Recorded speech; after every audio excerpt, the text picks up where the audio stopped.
Imagine stepping into a medieval kitchen, not the grand kitchens of castle banquets, but a smoky, damp hut, reeking of mold, animal fat, and desperation. No refrigerators, no imported spices, no clean cutlery.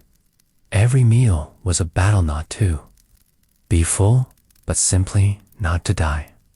Medieval cuisine wasn't just poor, it was a nightmare that dragged on for centuries. Rooted in famine, plague, war, and superstition, from the fall of the Western Roman Empire in 476 to the closing years of the 15th century, most of humanity lived through some of the darkest culinary eras in history. Not because people didn't want to eat well, but because they couldn't. When crops failed, Europeans ate groundbark, bitter wild roots, even dirt and ash. Some records whisper of cannibalism, not from evil, but from hopeless hunger. Torn monastery scrolls and fragmented peasant diaries speak with one voice: the fear of hunger and death in medieval England. A normal meal was often nothing more than thin oat porridge, moldy barley bread, and a lump of old cheese if you were lucky. When black bread, a loaf made with spoiled grain and mixed with wood ash, was common, you knew the world had turned grim. Vegetables were boiled to mush into a tasteless stew called pottage, more dirt than flavor. Meat, a luxury. And, if there was any, it was often roadkill or diseased game. Some texts mention plague bread, made from rye, infected with ergot, a toxic fungus that caused seizures, hallucinations, and madness. People believed they were possessed when they were simply poisoned by their daily bread. Across pre-Columbian America, things weren't better. Civilizations, like the Maya and the Mississippians, relied on complex agricultural rituals to appease the gods. A single drought could wipe out an entire tribe. When the maize harvest failed, they turned to groundbark, bitter tubers, or dried human remains. In some tribal cultures, consuming the ashes of the dead was not just a sacred rite, it was the only way to stay alive. Picture it. Jungle rain pours for weeks, corn stores rot, and the last child in the village curls up from hunger. In the beating of drums and whispered prayers, meals became acts of divine desperation. In medieval Australia, Aboriginal peoples lived across deserts and dense bushlands, drawing food from places only they could understand: sugar, ants, grub larvae, roots soaked for days to remove poison. There were no winters, but droughts could last a decade. During those times, meals might consist of ash, paste, or charred insects. Survival required listening to the land, tracing scents of plants, even reading the wind. But no matter how attuned they were, hunger spared no one. Songs turned into prayers, dances into pleas for rain. Starvation haunted the dream mill in what is now Canada. The first peoples Inuit, Cree, Algonquinin, went to a 9 forgiving land. Winter could stretch 8 to 9 months. Food, dried caribou, frozen fish, or boiled animal hide called skin. Soup. When even that ran out, people chewed their leather boots. European explorers documented tribes surviving entire seasons on bones, boiled and reboiled, until they turned to powder. You survived, but you never truly lived. In New Zealand, the ancestors of the Māori lived among volcanoes, deep forests, and turbulent seas. Though nature was rich, it was also brutal. Giant moa birds were hunted to extinction. When they disappeared, scarcity followed. The Māori turned to the ocean knitting seaweed, fermented fish, and pungent shellfish. In desperate times, they boiled tree bark or ate half-cooked haro, which swelled the stomach and caused pain but still offered life. Their legends tell not only of heroic battles, but of heroic meals, of surviving starvation through wisdom, community, and willpower. And in Ireland, a land of rain and stone, medieval cuisine was not Guinness and shepherd's pie but barley gruel, flat black bread, and no potatoes. Potatoes didn't arrive until after 1500. What did people eat before then?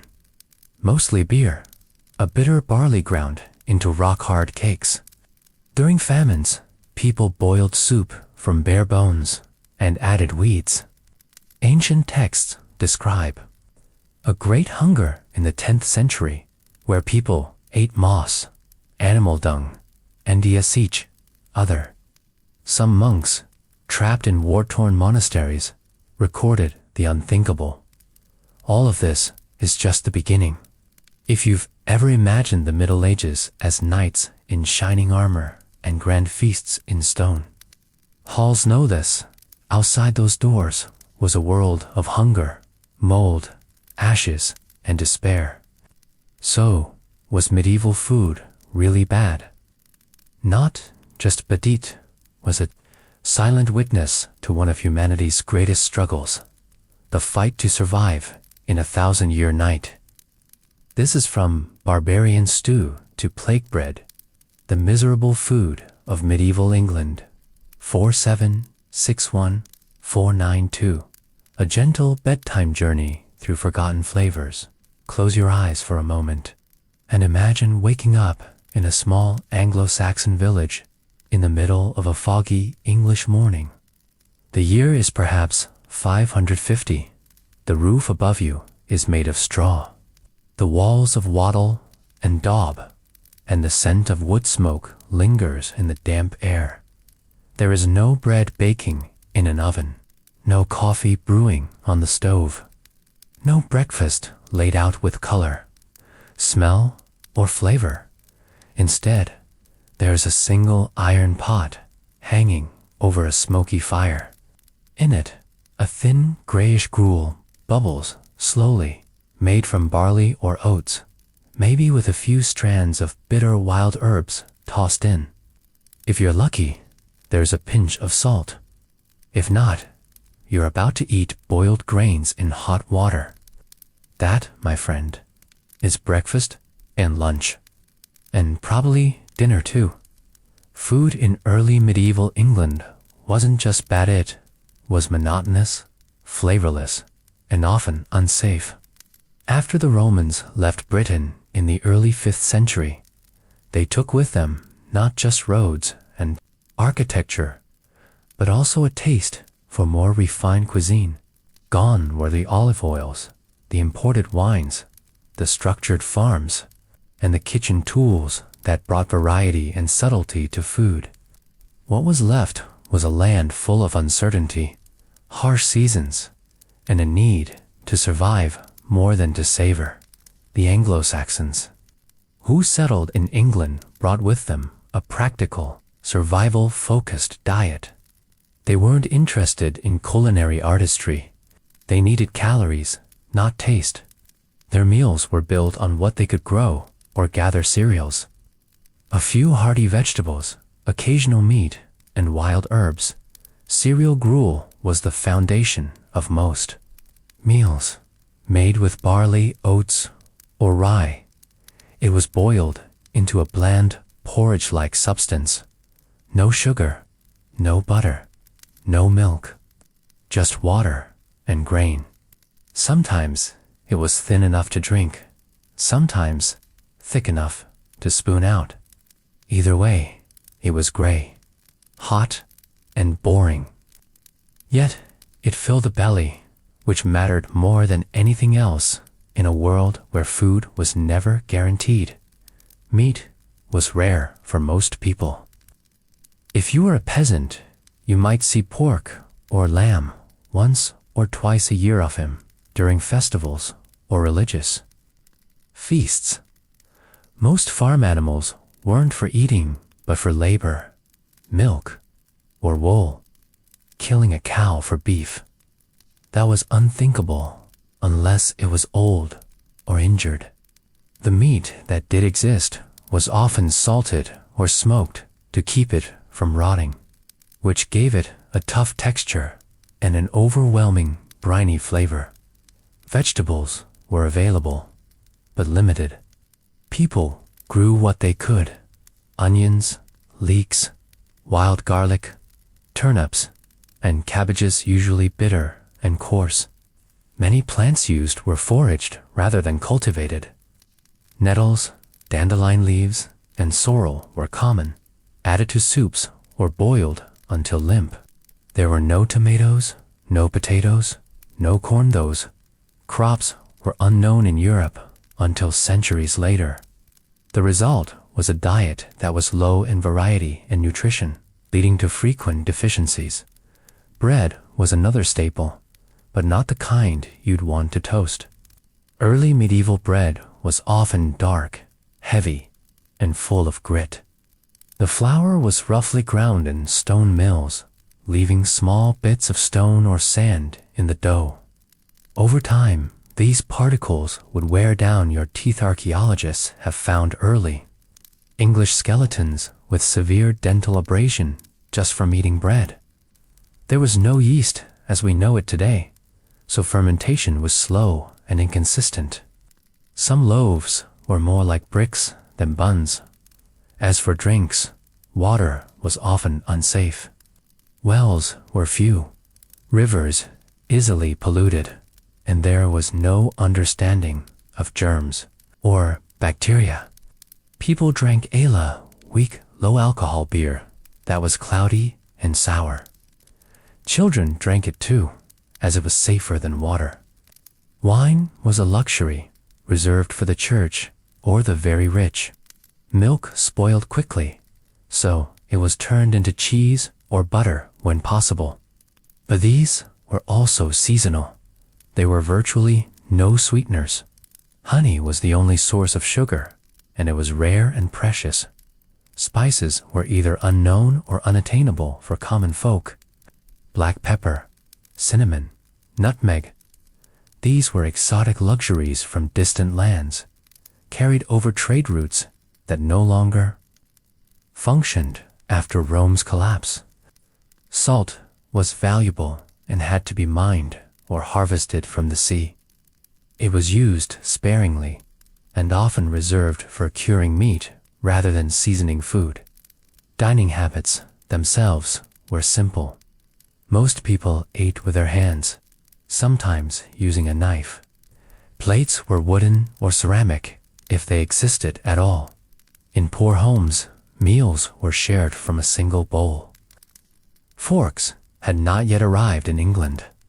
Meals were communal, but quiet affairs. Food was fuel, not celebration. Hunger was a constant companion. Crop failures, harsh winters, or raids could wipe out supplies. Famine was not unusual.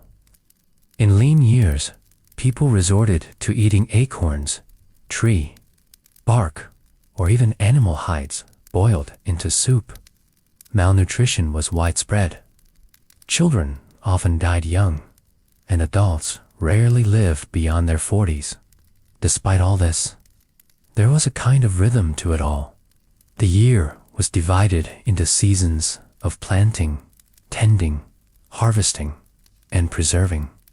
Food was tied deeply to the land and to the weather. There were feast days, mostly tied to religious events, when people could enjoy a roasted pig or a wheel of cheese. These were brief respites in an otherwise bleak culinary landscape, and yet people endured. They found small, joy's wild berries in summer, a handful of hazelnuts in autumn, fresh eggs in spring. They baked oat cakes on stones fermented mead from honey when they could find it. Even without modern knowledge of vitamins, they sensed the healing power of garlic, or the way a hot soup could chase away the winter cold. But make no mistake, by modern standards, food in early medieval England was dreadful. It lacked flavor, texture, color, and variety. It was dangerous at worst and boring at best. The goal wasn't to enjoy food. It was to survive long enough to see the next planting season. So next time you sip your warm tea or enjoy a sweet apple, take a moment to be grateful. Somewhere, 1,000 years ago, someone just like you was chewing on a hunk of gritty bread, dreaming of something better, and not even knowing what that might taste like. But before you turn away from that pale, bubbling gruel, follow me just a little further. Our journey is not over yet. Within the misty past of Anglo-Saxon England, where every stone and tree holds whispers of memory, there is still more to taste, more to remember, more forgotten flavors tucked quietly into the folds of a world built not on pleasure, but perseverance. The rhythm of the seasons. Every meal began with the earth. In the Anglo-Saxon world, nearly everyone was a farmer. Their lives moved with the season, sowing in spring, tending through summer, harvesting in autumn, and enduring through winter. A failed harvest wasn't a disappointment. It was a disaster. They planted barley, emmer, wheat, rye, oats, grains that could survive the chill and the damp. These were not golden fields of abundance, but stubborn patches of soil worked by hand and plow. There were no machines, no fertilizer, no pesticides, only wind, sweat, and prayer. Winter was a time of rationing, a time of counting sacks of grain and wheels of cheese. If a flood ruined the harvest, if disease swept through the sheep, if frost lingered too long, people didn't skip meals. They starved food and class not. Everyone ate the same. In Anglo-Saxon society, your meal was a mirror of your status. Kings and nobles had their own cooks. They dined on venison, wild boar, even swan and peacock, symbols of wealth more than taste. These meats were often roasted over open flame until tough or salted past recognition. Still, they were privileges of rank. Clergy and monks often ate modestly by religious rule, but monasteries held the best stores: milk, cheese, butter, and ales, especially during fasts. Peasants and thralls lived on boiled grains, bitter vegetables, and foraged leaves. A single egg or a chunk of dry cheese was a feast on a saint's day. Food, then, wasn't just survival. It was a structure, one more line dividing rich from poor. Belief and the bowl meals were bound to belief. As Christianity took root in Anglo-Saxon England, older pagan practices still lingered. Garlic was a ward against illness. Mugwort and yarrow were boiled into broths, not only for health, but for protection against spirits. Seasonal feasts were rare chances to truly eat. Lammas, August 1st, marked the first bread from the summer harvest. Easter and Christmas offered roasted pork, cheese, and fresh aliff. One had the means. Lent, on the other hand, meant no meat, no milk, no eggs. Just gruel and penance. Food reflected not just the land, but the calendar and the soul. Markets and exchange, though farming was central. Markets existed timed to festivals or gathering days. Farmers might trade eggs for salt, milk for dried Fish. Coastal communities brought smoked herring or dried seaweed inland. But trade required surplus and most had none. What food appeared at market was unpredictable and often risky. Meat spoiled quickly. Bread molded fast. Even dried mushrooms could be deadly if foraged wrongly. A careless root could bring hallucinations or death. Trusting food from outside one's own field was a risk few could afford. Health, the lack thereof nutrition, was not a science. It was luck. People didn't understand vitamins, but their bodies bore the signs of lacking them. Scurvy, bleeding gums. Fatigue was common in winters without fresh greens. Rickets from vitamin D deficiency, curved bones and crippled limbs. Child mortality was staggering. Diarrhea from sour milk or dirty water took many before age 5. Yet, there were instincts of healing wild garlic in broth, leeks boiled for the sick. The understanding wasn't chemical. It was ancestral. Food as symbol in the Anglo-Saxon world. Food wasn't just nourishment, it was ritual. A loaf of bread might be left on a windowsill for good harvests. A wheel of cheese divided when a baby cut its first tooth.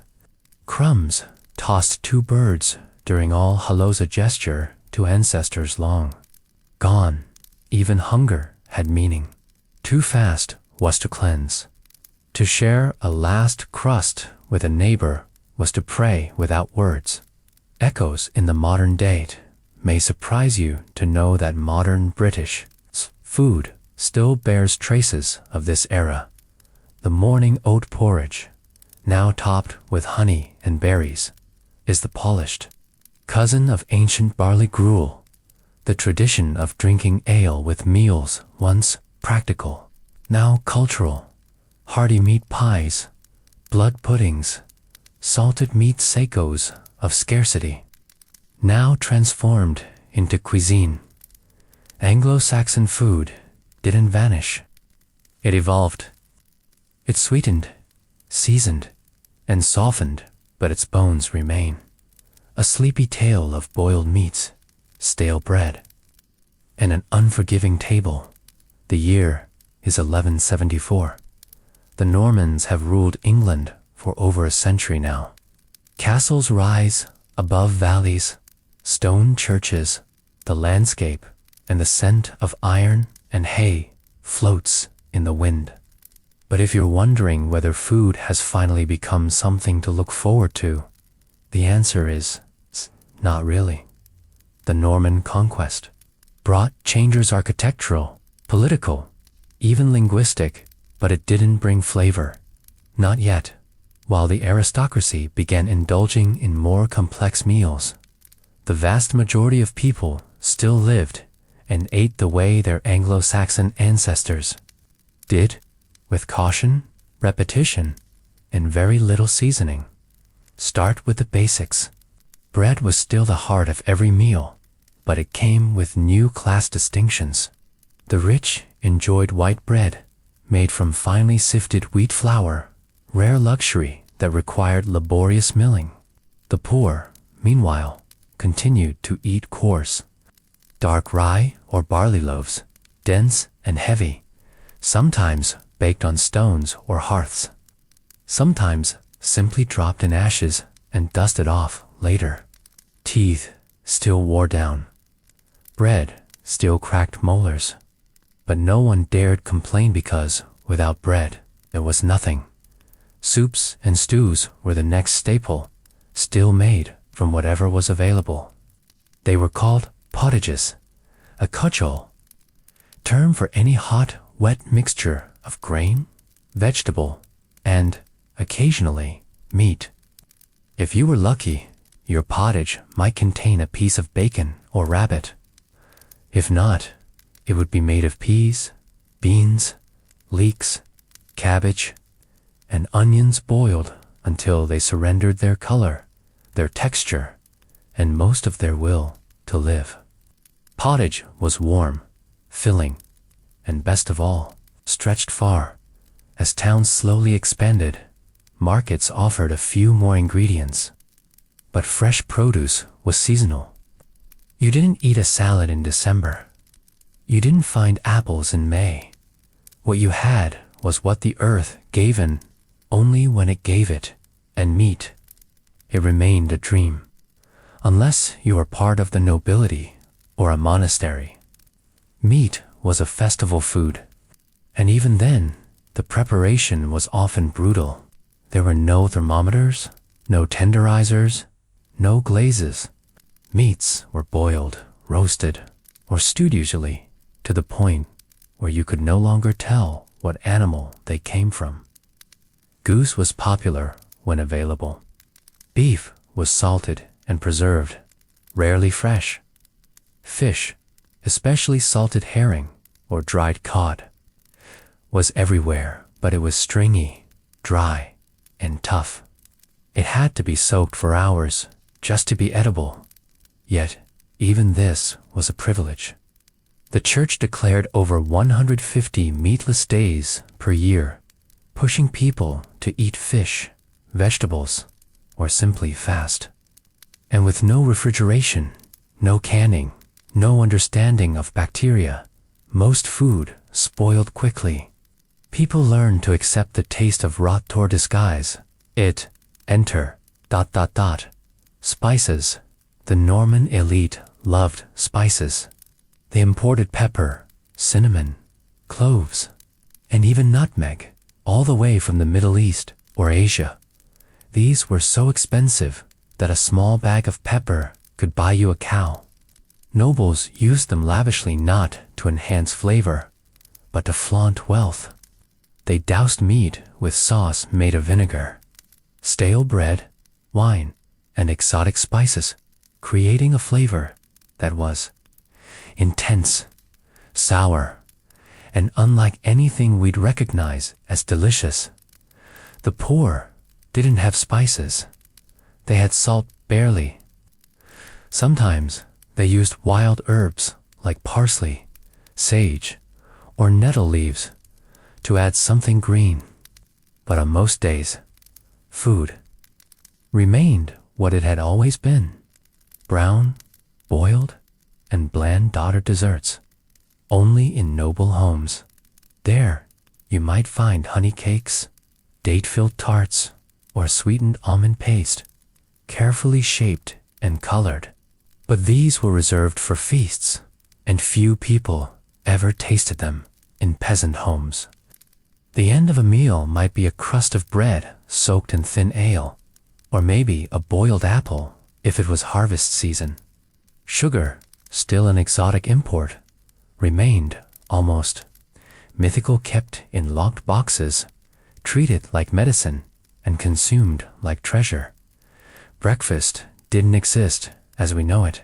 Most people had a small bite in the morning leftover bread, or a sip of ale, saved their main meal for midday. Dinner was at sunset, a final bit of bread or soup before darkness fell. Night brought silence and the crackle of embers. There was no midnight snack. There was barely enough food for the day. Still, there was rhythm. Life revolved around the agricultural calendar.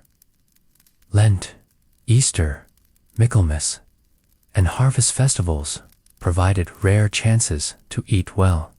Pigs were slaughtered in winter, preserved through salting and smoking. Ale was brewed after harvest, and cheese made during lush spring months.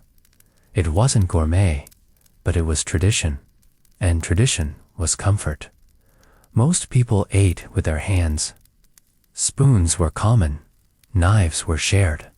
The concept of personal tableware didn't exist. You dipped your bread into a shared bowl, wiped your hands on your tunic, and thanked God if your belly was full. Malnutrition still haunted many. Scurvy, rickets, anemia, these were common companions. Food scarcity caused unrest, rebellion, and disease. The wealth gap widened. While nobles dined on peacocks and tarts, peasants ground bark into their flour, or boiled roots with weeds to feed their children. Yet, despite the hardship, food remained central to life. Meals were moments of rest, of prayer, of community. People gathered, chewed slowly, spoke little. They didn't dream of flavor, they dreamed of enough. So the next time you find yourself dissatisfied with a lukewarm meal or a flavorless snack, remember, in high medieval England, even the rich ate food, not because it tasted good, but because it proved they could. And for everyone else, dinner was just another day of survival. Tough bread, bland soup, and the quiet hope that tomorrow's stew might have a hint of meat, or maybe just more beans. But the tale doesn't end with a first crust of gritty bread or a thin ladle of pottage. Let us walk further, gently, into the cobbled alleys and smoke-dusted fields of 12th century England. Let us follow the rhythm of hooves on muddy roads, the clank of ladles in iron cauldrons, and the scent not of spice, but of boiled turnip. Bread ruled the table, but even bread knew its place. For nobles, there was white bread pane, the main from the finest. Whitest flour, sifted through linen, and baked in ovens with steady heat. It was soft, refined, a symbol of status. For everyone else, there was maslin bread, coarse loaves, made from rye and barley, baked on ashes or hearthstones, often scorched, always tough. It scraped the teeth and wore the gums, but it was life. And it was what they had. Pottage was the people's dish, as constant as the rising sun. A pot hung over nearly every fire, simmering slowly all day long. Into it went whatever could be grown, or traded turnips, onions, nettles, the odd bone, a piece of fat, and if luck smiled, a bit of meat. A good pot could feed a family for days, thickening as it cooled, refreshed with a splash of ale or a crust of bread. It was rarely delicious, but it filled the belly, and that was enough. Meat was an illusion, more common in appearance than reality. In noble halls, tables groaned with venison, mutton, pigeon, and swan.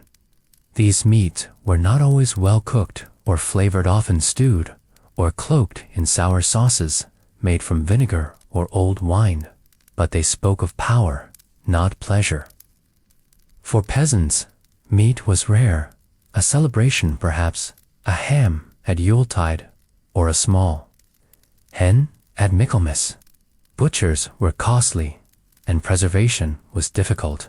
Spoiled meat was a constant danger.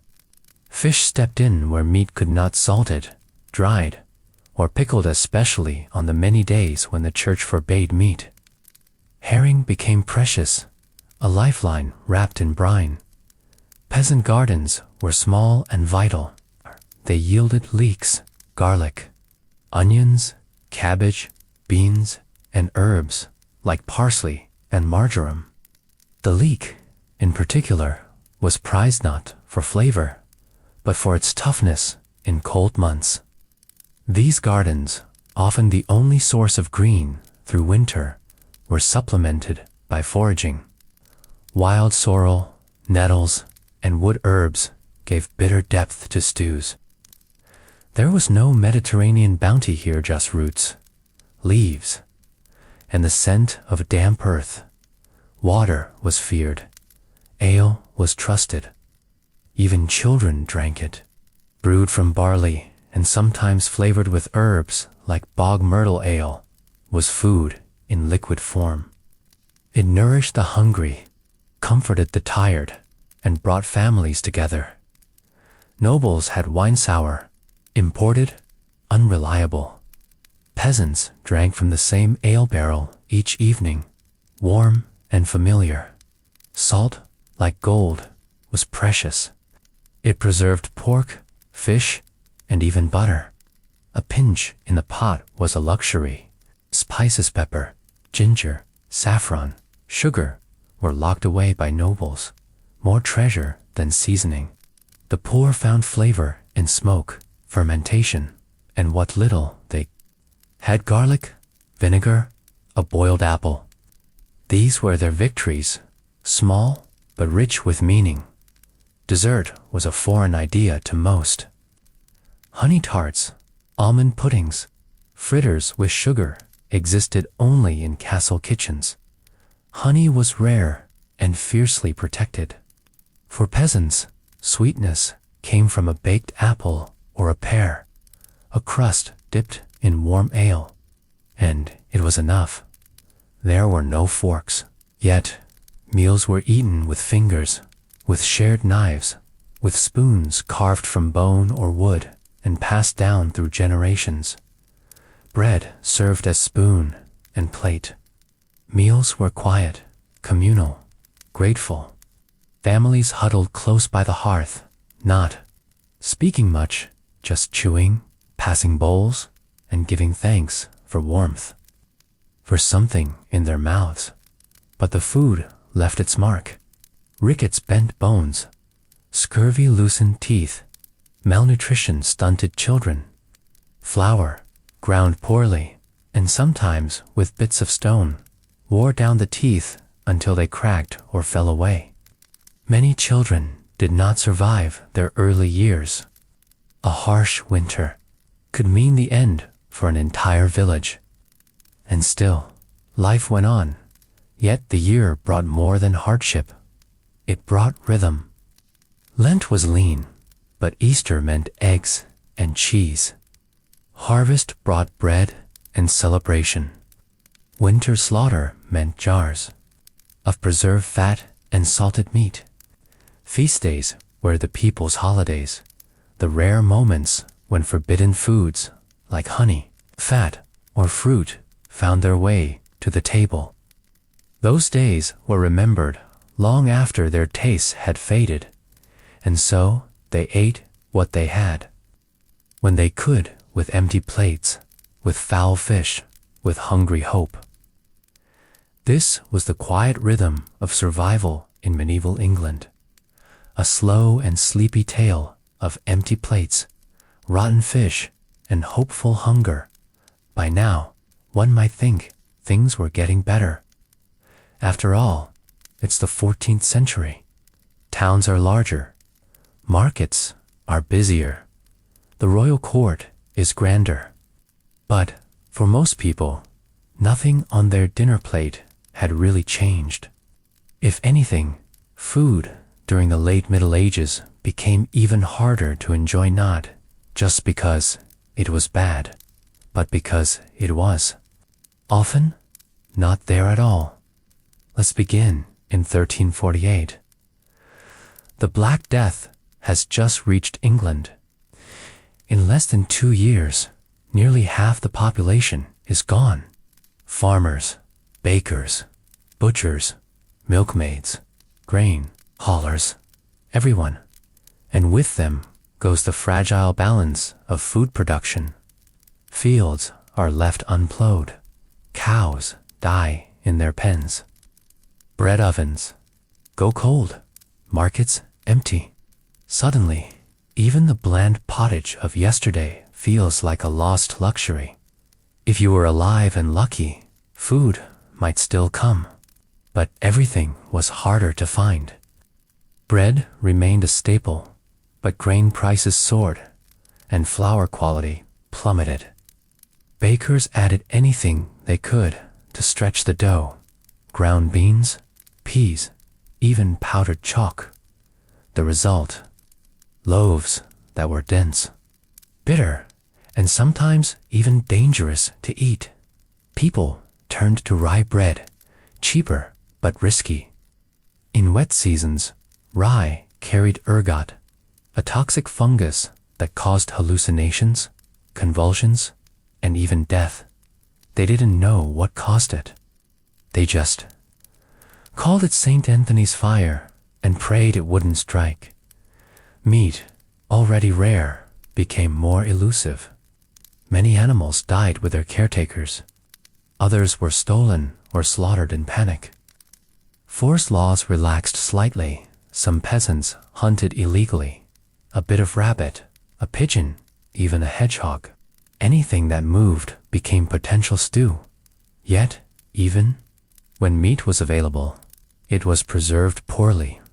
Without refrigeration, it was pickled, salted, or dried until it resembled leather more than food. Then, it was boiled until edible sort. Bones, fat, gristle, nothing was wasted. And fish. Oh, there was plenty of fish. The church now required more fasting days than ever. Over 180 days a year were meatless. That meant salted herring, dried cod, smoked eel served again and again, until the mere smell of fish meant it must be Friday. But remember, salt was expensive, and without enough salt, fish spoiled. Rotten fish was common. Food poisoning, too. A bad meal might not just upset your stomach, it might kill you. Still, people ate, 'cause hunger was worse. Now and then, a feast broke the monotony. Noble banquets were spectacles, roasted peacocks with their feathers reattached, pies filled with live birds, sugar sculptures shaped like castles. But these were shows. Most of the food went uneaten, spoiled in the corners, while peasants outside. The walls gnawed crusts and boiled nettles. The wealthy used spices more than ever, not just to flaunt wealth, but to mask the taste of decay. A haunch of venison gone slightly off, just cover it in cinnamon and vinegar sauce. A pot of boiled beef that's been sitting out all day. Add cloves and pepper. The smell was strange, the flavor even stranger, but the guests were impressed. And that was all that mattered. For the poor, flavor was not a goal. Survival was. Vegetables, when available, were coarse and seasonal.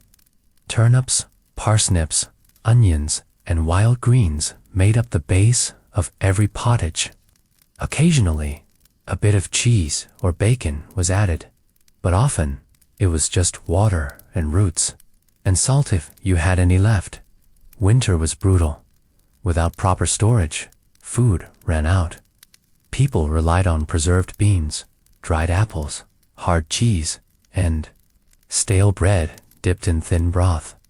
Famine was always near, and disease always followed. Even drinks were dangerous. Wells were contaminated. Rivers, too. People drank small ale, low in alcohol, but safer than water. If lucky, cider or peri-fermented pear juice made things more tolerable. But wine? Still the luxury of the rich, imported, taxed, and stored. In barrels bigger than most kitchens, and yet food had its place in rituals. At births, a special oatcake. At weddings, a shared roast.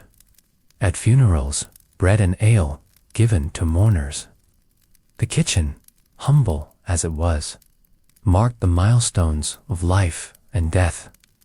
Cooking itself was often done on open hearths, no chimneys. Yet, it's just smoke, filling the room, stinging eyes, blackening ceilings.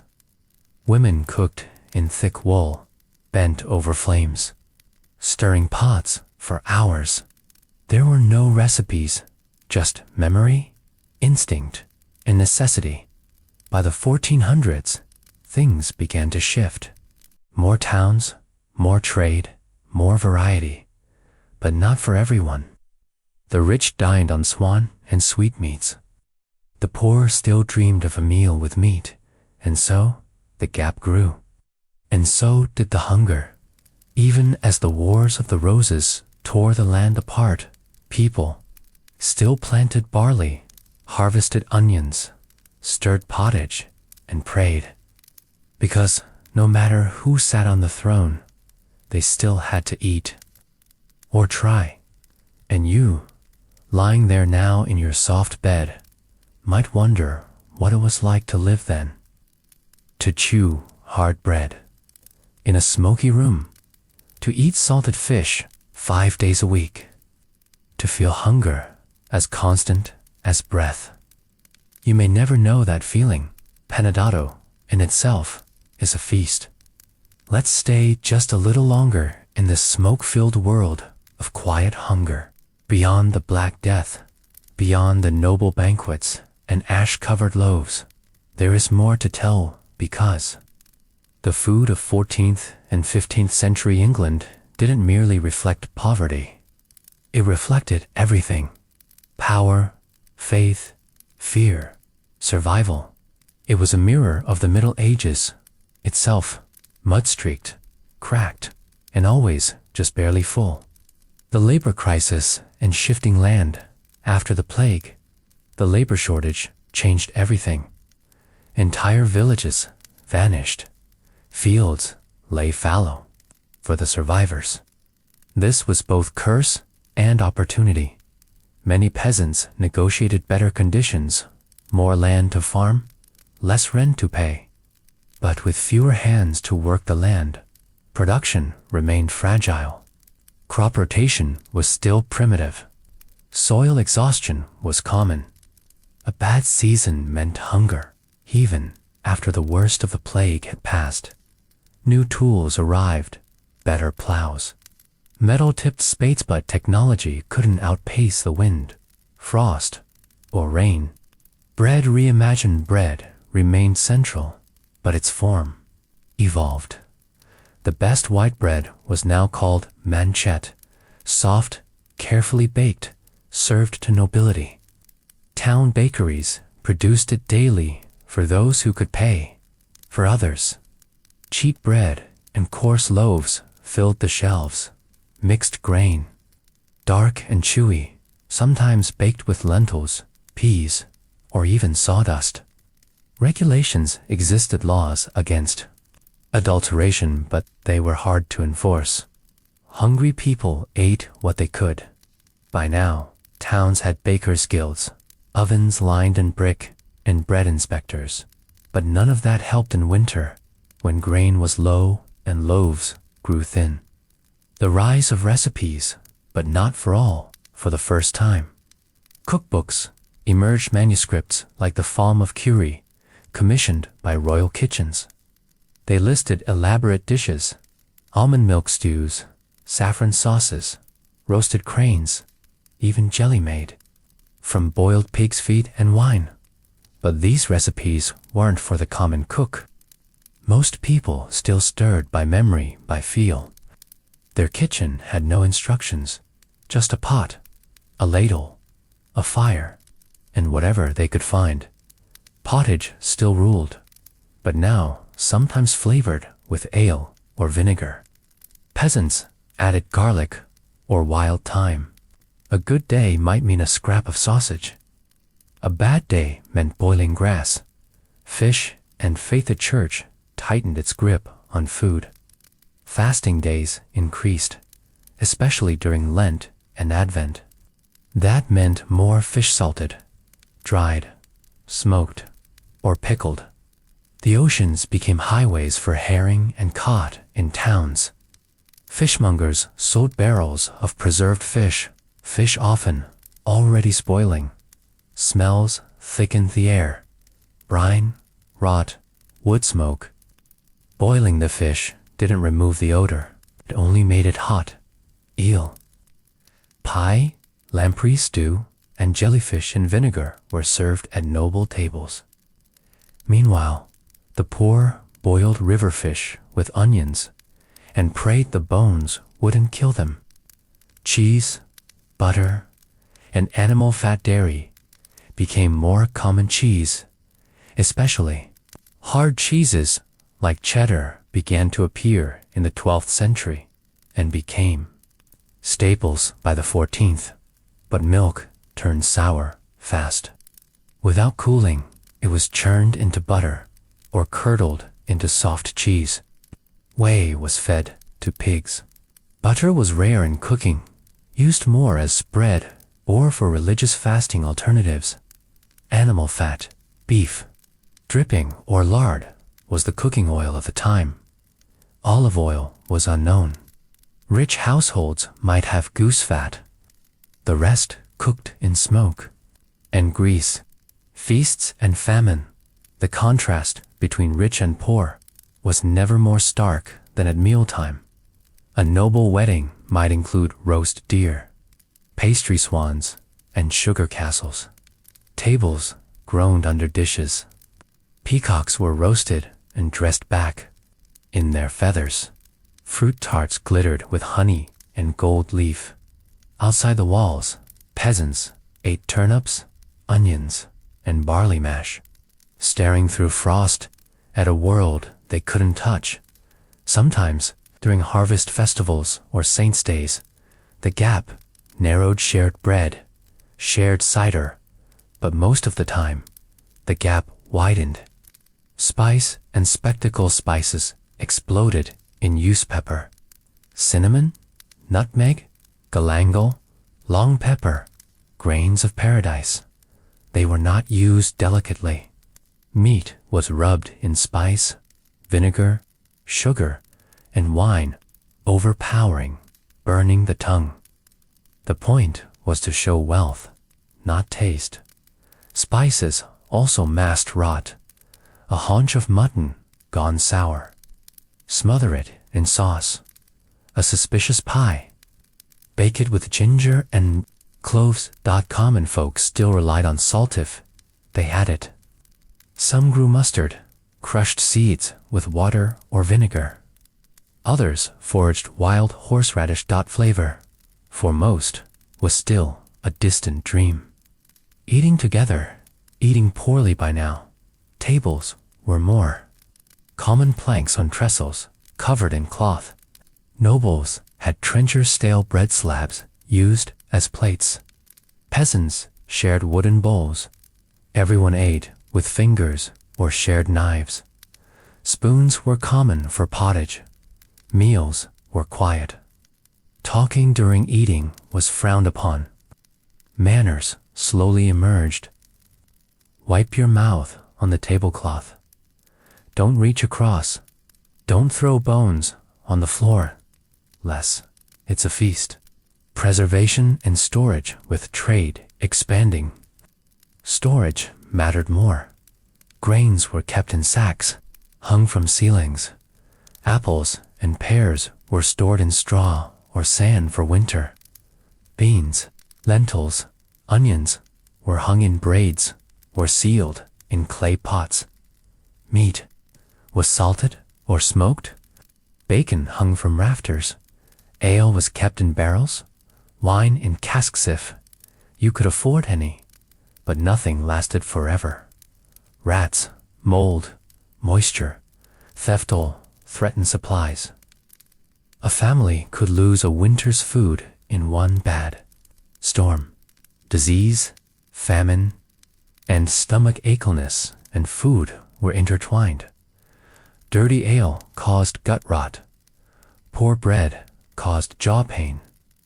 Tooth loss, ergot poisoning from rye, killed dozens silently. Contaminated fish brought food poisoning so severe, people called it the inward curse. Worse, famines returned especially in 1315 to 1317, when rains ruined harvests. People ate bark, boiled leather, even dogs. Parents buried children with empty hands, and yet they endured. And so, as the shadows of plague and war slowly fade in medieval England, we leave behind the cold stone castles, the watery porridge, and the moldy loaves of bread to cross a vast ocean toward a world entirely different, a world without kings, without cathedrals, and without written history. Yet, the indigenous peoples of the Americas lived on, surviving with foods that were humble, unfamiliar, and often incredibly harsh. Let us now enter the next chapter. From wild roots to collapsing kingdoms, the harsh reality of food in medieval America. 4761492. And now, let us step into the era known as the early Middle Ages. 4761000. The fall of Rome, rise of barbarian kingdoms, and across the ocean, an equivalent time in America. The Archaic period up to around 1000 CE, where native peoples lived in scattered groups, practicing hunting, gathering, an early settlement. If you're sitting in front of a modern meal, freshly grilled steak, crisp vegetables, golden bread, and a chilled glass of clean water, now imagine traveling back more than 1,000 years to a time when food was not a pleasure but a daily struggle, when a meal was often a mixture of desperation, luck, and survival instinct. Let's begin in Western Europe around the year 476, when the mighty Roman Empire collapsed. The aqueducts crumbled, paved roads disappeared, food trade networks dissolved, and along with them, the refined Roman cuisine vanished into oblivion. Gone were the tables of wine, cheese, honeyed figs, and soft bread. In their place came hunger, cold, and improvisation. Enter the barbarian tribes, the Goths. Franks, Visigoths, Lombards, who had little in terms of culinary culture. They ate to survive, with no seasoning, no recipe books, and often no choice. The concept of flavor barely existed. Bread, once a staple and pride of Roman dining, became something rather horrifying. Peasants crushed whatever grains they could find, barley, oats, even dried beans, mixed it with water, and cooked it over ash or hot stones. The result, a dense, rock-hard loaf, moldy within days, often filled with grit, husks, or even pebbles. Archaeologists have found that many medieval Europeans had heavily worn or cracked teeth, literally ground down from biting into bread that was more like sandstone than sustenance. Meat, you ask? It was rare and often borderline spoiled. There were no refrigerators, and salt used for preservation was expensive and not always clean. Poor families scavenged. If they found a dead deer in the forest, they would smell it first to see how badly it had rotted, then cut away the less smelly parts to cook. Even then, only the nobility had access to fresh or fatty meat. Peasants might eat meat once or twice a year, stringy, dried, and scorched over flames. And vegetables, they were the food of the poor. People foraged for wild kale, turnips, beetroot, boiled them into mush, sometimes without salt, sometimes just eaten raw. Raw vegetables, of course, carried parasites, and washing them only if you had access to clean water, which was rare. A typical peasant meal was something called pottage, a thick porridge made of grain, boiled roots, and whatever weeds or scraps were lying around. One pot might simmer for an entire week, just topped up with water and new ingredients as needed. No refrigeration, no washing of hands, no real sense of hygiene in monasteries. Where some sense of order remained, monks ate coarse bread, salted fish, and weak beer, used instead of water because most natural water sources were contaminated. They ate not for pleasure, but out of duty. Let's now leave Europe and turned toward ancient America, what is now North America, where the Archaic period stretched until roughly 1000 CE. There was no medieval system here, no Roman Empire, but life was even more rudimentary. Indigenous people lived in small, scattered bands. They hunted, they gathered, and they experimented with early farming. Their diets were entirely dependent on seasons and luck. They gathered acorns, wild berries, tubers, but acorns are toxic unless soaked for days to remove tannins.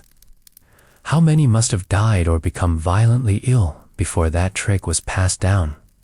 They hunted deer, wild turkeys, and small mammals, but hunting wasn't reliable. Winters brought starvation to preserve meat. They smoked it over fire, no spices, no brine. The meat would dry into rock-hard strips, smoky and often burnt. It might keep you alive, but chewing it felt like gnawing bark. Drinks, no coffee, no beer, no purified water. They drank from streams or puddles where bacteria, parasites, and diseases lurked unseen. Dysentery, stomach cramps, and parasite infestations were common and had no known cure. In regions like early Mexico, maize corn was starting to become a staple. But they had not yet discovered nixtamalization, a process that boosts nutritional value by soaking corn in lime water. Without this step, they lacked niacin, leading to pellagra disease marked by cracked skin, hallucinations, and eventually death. Even fire wasn't a guarantee. In wet seasons, without flint or dry wood, communities had to eat raw roots or risk starvation.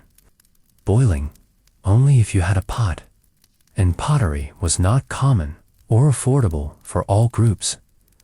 In many ways, the most terrifying part of ancient eating wasn't the taste, it was the uncertainty.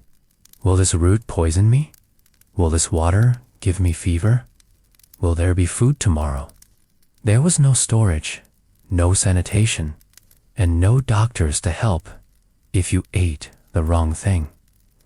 Today, when you're choosing between multigrain or white bread, remember that your ancestors once chewed on loaves full of rocks. When you complain your vegetables are bland, recall that others ate them unwashed, uncooked, crawling with bugs. When you pour out a glass of water because it tastes slightly off, picture someone 1,000 years ago cupping their hands into a muddy puddle and drinking gratefully. It is truly astonishing that humanity survived those meals that were sometimes more dangerous than starvation itself. Let us now journey deeper into the lives of those who cooked not for joy but for survival in the misty forests of northern Europe, where pine trees loomed like ancient sentinels. Entire families scavenged the undergrowth for edible moss, wild onions, and mushrooms, many of which could kill if misidentified. There were no guides, no books, only trial and error. A grandmother might whisper, "This one made your uncle blind. This one saved us in the famine." The forest became both pantry and peril. Villagers learned to soak bitter roots in cold streams for days, hoping to leach out toxins. They buried tubers beneath fire pits, returning hours later to scrape charred skin from their only dinner. Children, skinny and silent, learned early that if you didn't eat fast, it might not be a second bite. On the British Isles, the damp cold never left the bones. The Celts and Anglo-Saxons gathered limp seaweed along the coastlines, dried fish entrails, for soup stock, and boiled pig trotters until the skin fell off in gelatinous lumps. If lucky, They might have herbs, wild garlic, sorrel, nettles, but most stews remained gray, both in color and in taste. A common superstition arose. If a meal tasted too good, it must be a trick of the devil. After all, food wasn't meant to delight, was punishment made chewable. Meanwhile, across the Atlantic, archaic communities in what is now the American Midwest began to dig storage pits for nuts and dried goods, lining them with woven grass. But even these pits could betray them. Water seeped in. Rodents chewed through stores. Mold crept silently. Their tools were rudimentary: stone scrapers, crude mortars, wooden bowls. Fire itself had to be tended like a child. A single downpour could wipe out warmth and hunger in one wet swoop. When this happened, families huddled close, gnawing frozen roots and praying for the sun. Among some groups, food became sacred, not because it was abundant, but because it reminded them they were still alive. Meals were shared in silence, a quiet gratitude hanging in the air, not for taste, then for presence. In parts of early Mesoamerica, where maize cultivation slowly advanced, communities began to build underground ovens, pits layered with heated stones. They wrapped meat in leaves and buried it with hopes that by morning it wouldn't have spoiled. But success was never guaranteed. Sometimes it came out half-cooked. Sometimes it had vanished, stolen by animals or other humans. Yet, through this relentless struggle, people endured. They created memory through food, not through flavor, but through resilience. This is the soup we made when Mother died. This root saved us that winter. This acorn didn't poison your brother. We'll keep it. What we call food, today's choice, freshness, indulgence, they would call luxury beyond imagination. They would not understand complaints about soggy fries or under-seasoned chicken. They would trade everything for just one of your spoiled leftovers. So, next time you sit before a warm plate, take a moment. Somewhere in your bloodline is a woman who chewed bark, a man who drank puddle water, a child who lived because a stranger shared half a rotten root. They walked through a culinary darkness, so you could dine in light. Can you imagine eating like this?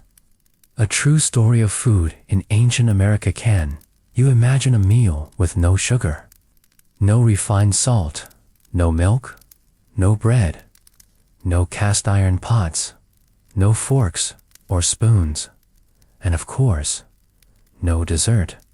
Welcome to ancient America, the era of the woodland and early Mississippian cultures, where meals were a daily battle between survival and nature, not a celebration of taste. In the northeastern regions, the woodland peoples live scattered along the valleys of the Ohio and Mississippi rivers. Don't picture them sitting around a table.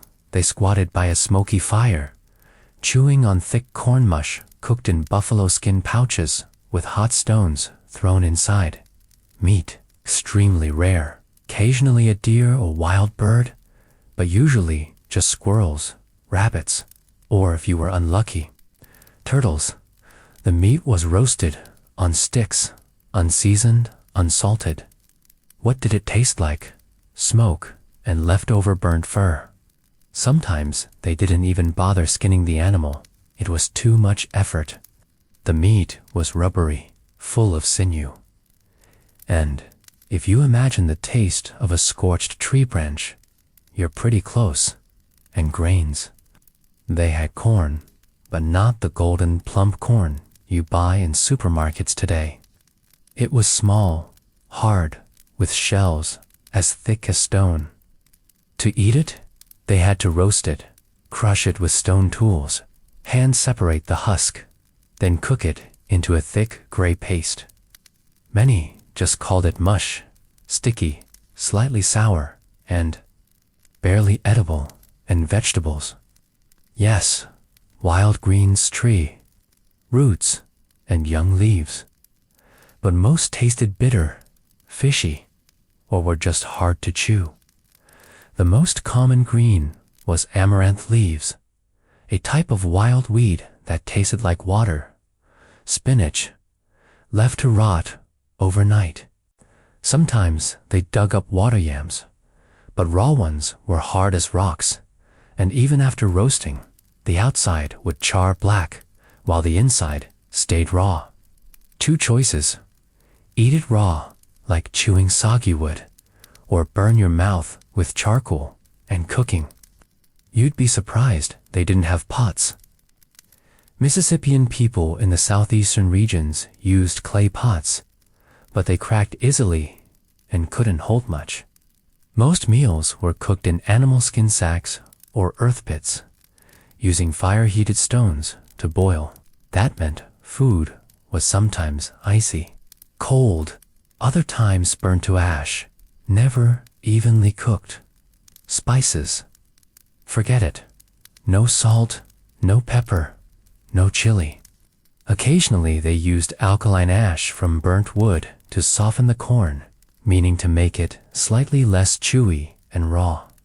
But ash tastes like an old fireplace. The only salty flavor came from sweat. Drinks were from streams, murky, cold, sometimes gritty. No tea, no coffee, no alcohol, except for sour fermented corn liquor made in bamboo tubes that could leave you with stomach cramps for days. Sweets, no sugar. The only sweet treat was maple syrup, found only in the Northeast and only during early spring when the trees released sap. The entire village guarded each drop like treasure, mixing it into corn mush, resulting in the sweetest dish of the year. Other than that, wild berries like raspberries or blackberries were edible, but rare, more sour than sweet, and spoiled quickly. Pitied the children, they had no idea what candy was. Their first sweet in life was dried tree sap. Sticky, chewy, tasting like glue. Yet, it was considered a rare delight in the Eastern Territories. The Mississippian people built massive earthen mounds as social centers. These weren't just ceremonial, they were also where food was distributed. But that didn't mean the meals were better. Cornmeal, dried meat from the rafters, and foraged greens were handed out like wartime rations. You might ask, how did they survive on such food? The answer is, they didn't eat to enjoy. They ate to survive. They learned to chew slowly, cook thoroughly, eat carefully, and accept the bitterness, sourness, and burnt taste as part of daily life. Every meal was a ritual of survival. When the crops failed, they chewed bark, scraped pond scum, or even gnawed on dried scorpions just to keep going. No one complained because there was no alternative, sometimes for special rituals. They made sun-dried corn cakes shaped like bricks, fire-baked.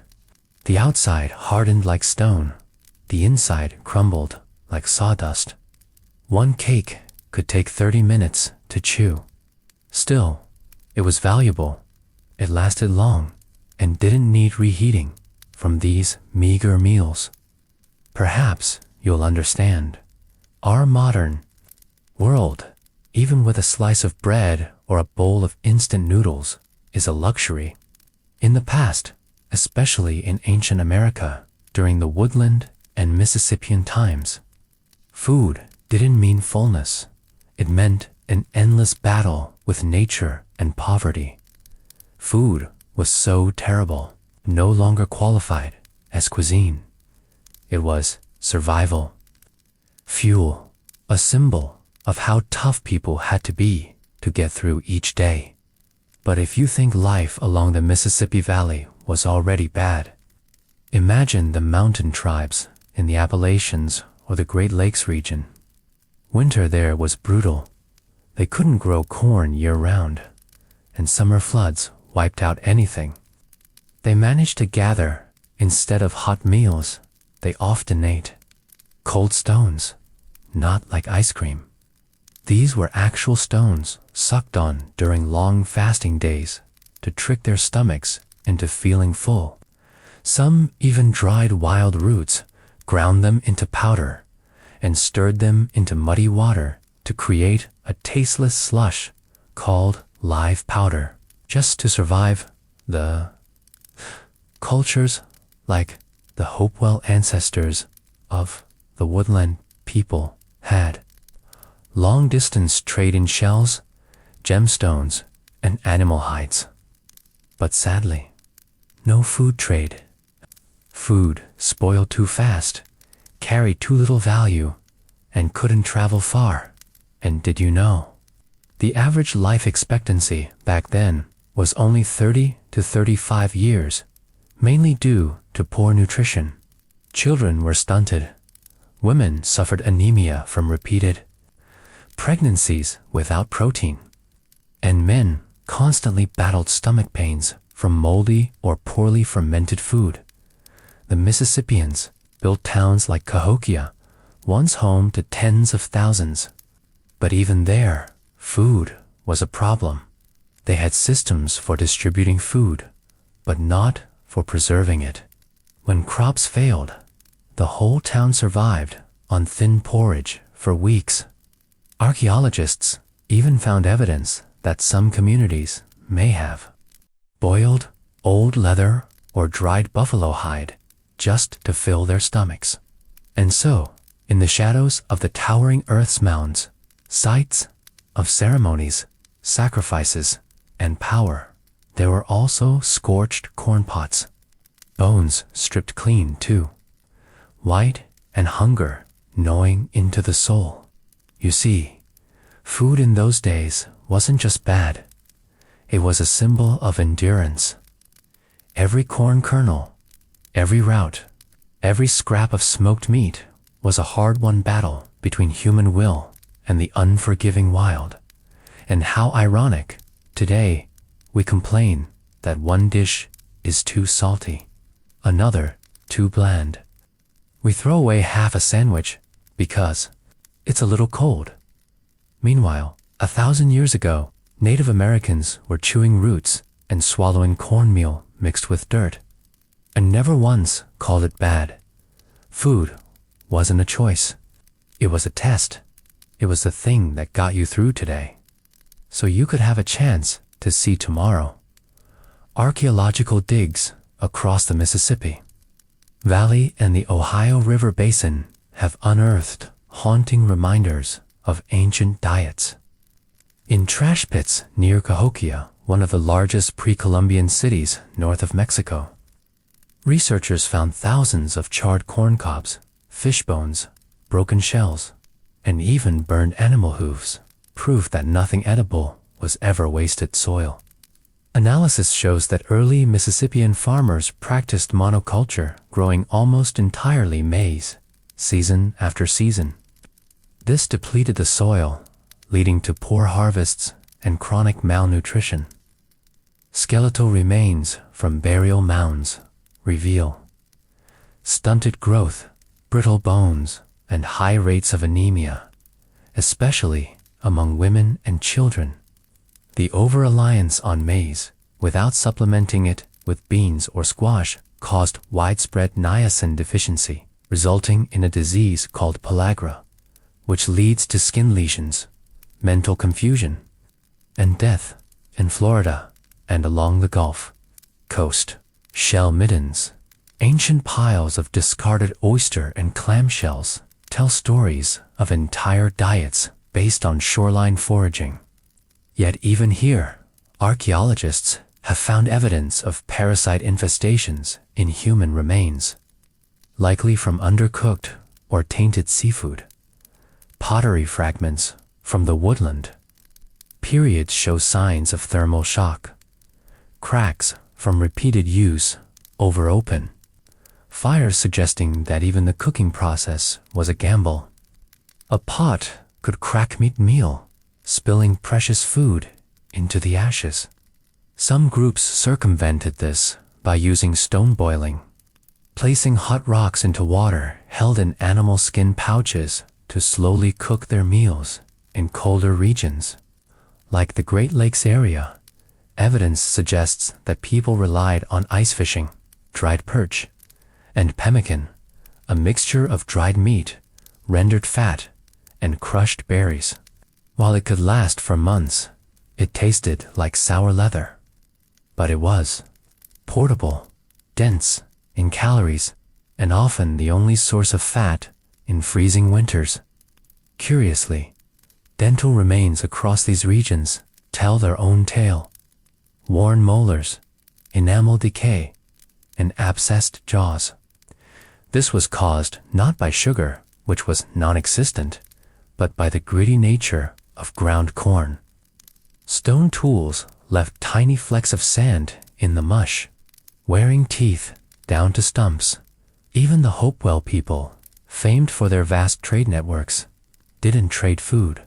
Their beautiful copper jewelry, obsidian blades, and ornate pipes were found hundreds of miles from their origin. But food was always local, always fresh or spoiled. It could not travel. This isolation left each community to its own luck, and, in times of famine, communities turned to desperate means. In one burial site in Illinois, archaeologists discovered boiled animal hides, sometimes even chewed leather sandals, confirming oral histories that people truly ate anything when the harvest failed. These grim snapshots remind us, food in ancient America was not just bad, it was perilous. Every meal came with risk. Will this mushroom kill me?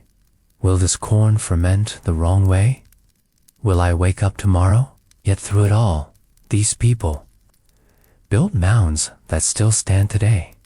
They mapped the stars. They created art. They sang. And they survived on nothing but grit, bark, and belief. In the hush of night, when stars shimmer like ancient whispers across the sky, let your thoughts drift far from this modern world. Drift back to a time when the world was divided not just by oceans, but by fate, to the years between 1300 and 1492 in Europe. This was known as the Late Middle Ages, a period cloaked in darkness and shadow. A time of wars and famines, of plagues that crept through alleys and fields alike.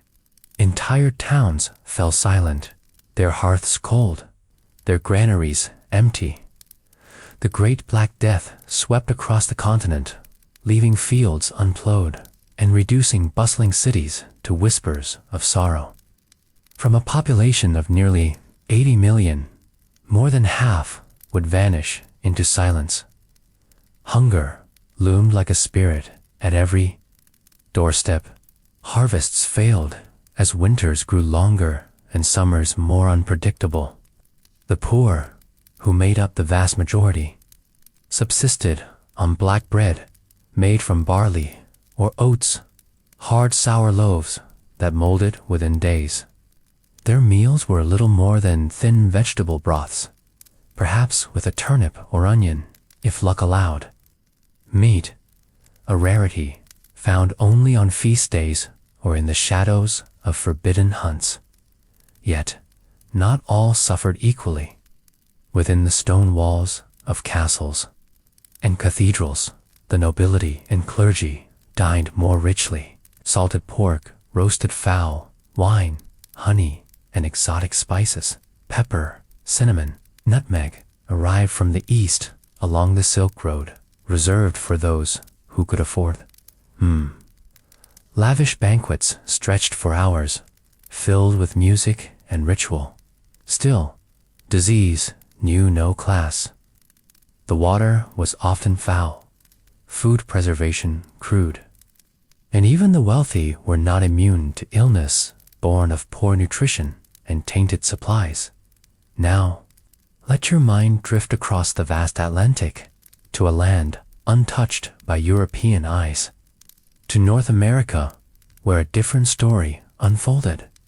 Here, in the valleys and floodplains of what is now the eastern and central United States, a vibrant culture flourished, the Mississippian world. Between great rivers and dense woodlands, communities thrived, none greater than the city of Cahokia. Cahokia was no village. At its height in the 13th century, it held between 15,000 and 20,000 souls. Towering earthen mounds rose from the landscape, crafted by hand as platforms for ceremonies and leadership. There were storehouses and neighborhoods, gathering spaces and sacred grounds. These were not simple people. They had vision, order, and a deep spiritual bond with the land. Their lives centered around an agricultural system, both sustainable and sacred. The three sisters, corn, beans, and squash, were planted together. Corn grew tall and proud. Beans wound lovingly up its stalks. Squash sprawled beneath, guarding moisture and repelling weeds. This trio fed both body and spirit. It was a diet of balance and harmony. Their meals reflected this wisdom. Corn porridge thickened over fire. Roasted squash, rich in sweetness. Cornbread, browned on stone. Berries gathered from the forest. Hickory nuts, walnuts, and wild game. They fished catfish from rivers, hunted turkey, deer, and sometimes bear. They foraged greens and fungi, herbs and roots. Their diet, while largely plant-based, was varied and in rhythm with the seasons. Food, to the Mississippians, was not merely sustenance, it was spiritual. Meals were shared in ceremony. The autumn harvest brought sacred festivals with offerings of food to ancestors and earth alike. Clay pots filled with corn soup were sometimes buried with the dead to nourish them in the next world. Eating was communion with nature, with the past, with mystery. But even this balance began to crack. As populations grew, hunting became harder. Forests shrank. Soil, used again and again, tired. Rivers bore waste. The once abundant land grew less generous. Climate shifted, rains faltered, winters bit harder. Villages, once tightly woven, began to unravel. The great mounds stood still, watching as rituals ceased and fires faded. People moved outward to smaller settlements, scattering their unity. Archaeological remains whisper of hardship, malnutrition, abandonment, even cannibalism. In places where famine reigned, clay pots once used for soup now bore marks of desperate boiling. The sacred had turned to survival. And then, in 1492, sails touched the horizon. Columbus arrived not just with horses and wheat, but with steel, sickness, and chains. The old world collided with the new, and everything changed. Corn, tomatoes, cacao, and chilies made their way to Europe, forever altering its cuisine. But in return came conquest, enslavement, disease. The Mississippian culture, already fragile, could not withstand the blow. Their stories, their songs, and yes, their meals were swallowed by silence. So when we speak of food between 1300 and 1492, we are not merely talking of dishes or diets. We speak of memory. In Europe, a bowl of cabbage soup was the echo of feudal injustice. In America, a single ear of corn was the remnant of a prayer. Food is never just food. It is soil and season, class and custom, joy and grief. It is the breath of a people, and history, through the quiet layers of earth, still speaks. In Europe, archaeological excavations of medieval graveyards reveal the physical toll of that era. Skulls from the 14th century show signs of scurvy, rickets, and dental abscesses of diets lacking in fruits, calcium, and hygiene. In famine years, people ate boiled weeds, tree bark, even straw mixed into flour. One chilling record from France in the 1370s tells of people grinding old leather into bread, or boiling animal bones until they softened into a gluey paste. In the remains of castles and monasteries, researchers have found large underground pits used to store grains and salted meat. But poor ventilation meant food often rotted, attracting rats, leading to the spread of Yersinia pestis, the bacterium behind the Black Death. Even nobility couldn't escape. Royal family crypts showed children dead before 5, likely from dysentery, and infections born from spoiled meals and unclean water. And yet, across the Atlantic, in the ancient soil of Illinois and Missouri, archaeologists uncover another story, one both rich and tragic. Excavations at Cahokia Mounds have revealed massive granaries large enough to feed thousands. In trash pits, fragments of charred corn, squash rinds, and fish bones speak of abundance, but also patterns of stress. Layers of burned earth show where homes were abandoned and rebuilt repeatedly. Burial sites, once carefully adorned with grave goods, became haphazard. Some remains show signs of protein deficiency, stunted growth, and blunt trauma. One discovery, known as Mound 72, contained over 270 burials, many of them sacrificial. Among them, young women buried without ceremony. This suggests a society under strain, turning to rituals of desperation. Perhaps a failing harvest. Perhaps internal conflict. Whatever the reason, it left its shadow in the bones further south. In what is now Alabama and Georgia, remains of the Etowah and Moundville sites reveal signs of social stratification. While some burials contained elaborate shell jewelry and finely carved bowls, others were buried with nothing, sometimes even without care. Diet, it seems, reflected class even in the Mississippian world. And as European contact loomed, new evidence points to waves of disease reaching the continent. Before direct colonization, trade routes among indigenous nations may have carried smallpox and measles inland years before settlers arrived, weakening populations already struggling with ecological collapse. By the time Hernando de Soto's brutal expedition cut through the American South in the 1540s, the Mississippian world had already begun to fade. Villages were abandoned. Great mounds stood untouched. Oral traditions fragmented. And the meals, those sacred moments of corn and fire, were no longer shared in song, but remembered only in silence. Europe stepped into the Renaissance, into art, invention, and rediscovery. But the Americas did not get that chance.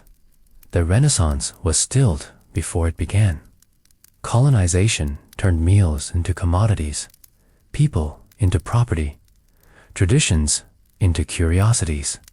The Mississippians faded, but their legacy lingers in maize fields, in pottery shards, in the soft hush of mounds that remain.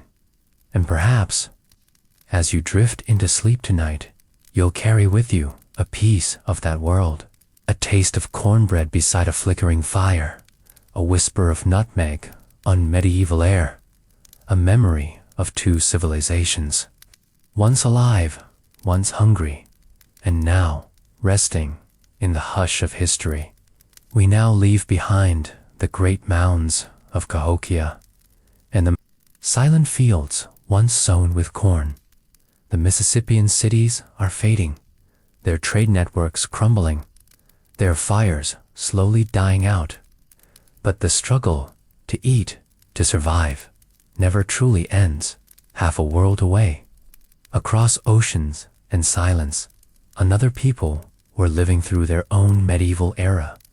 In Australia, there were no empires, no palaces, no temples, only the vast outback, the sacred dreamtime, and a way of life carved from fire, stone, and memory.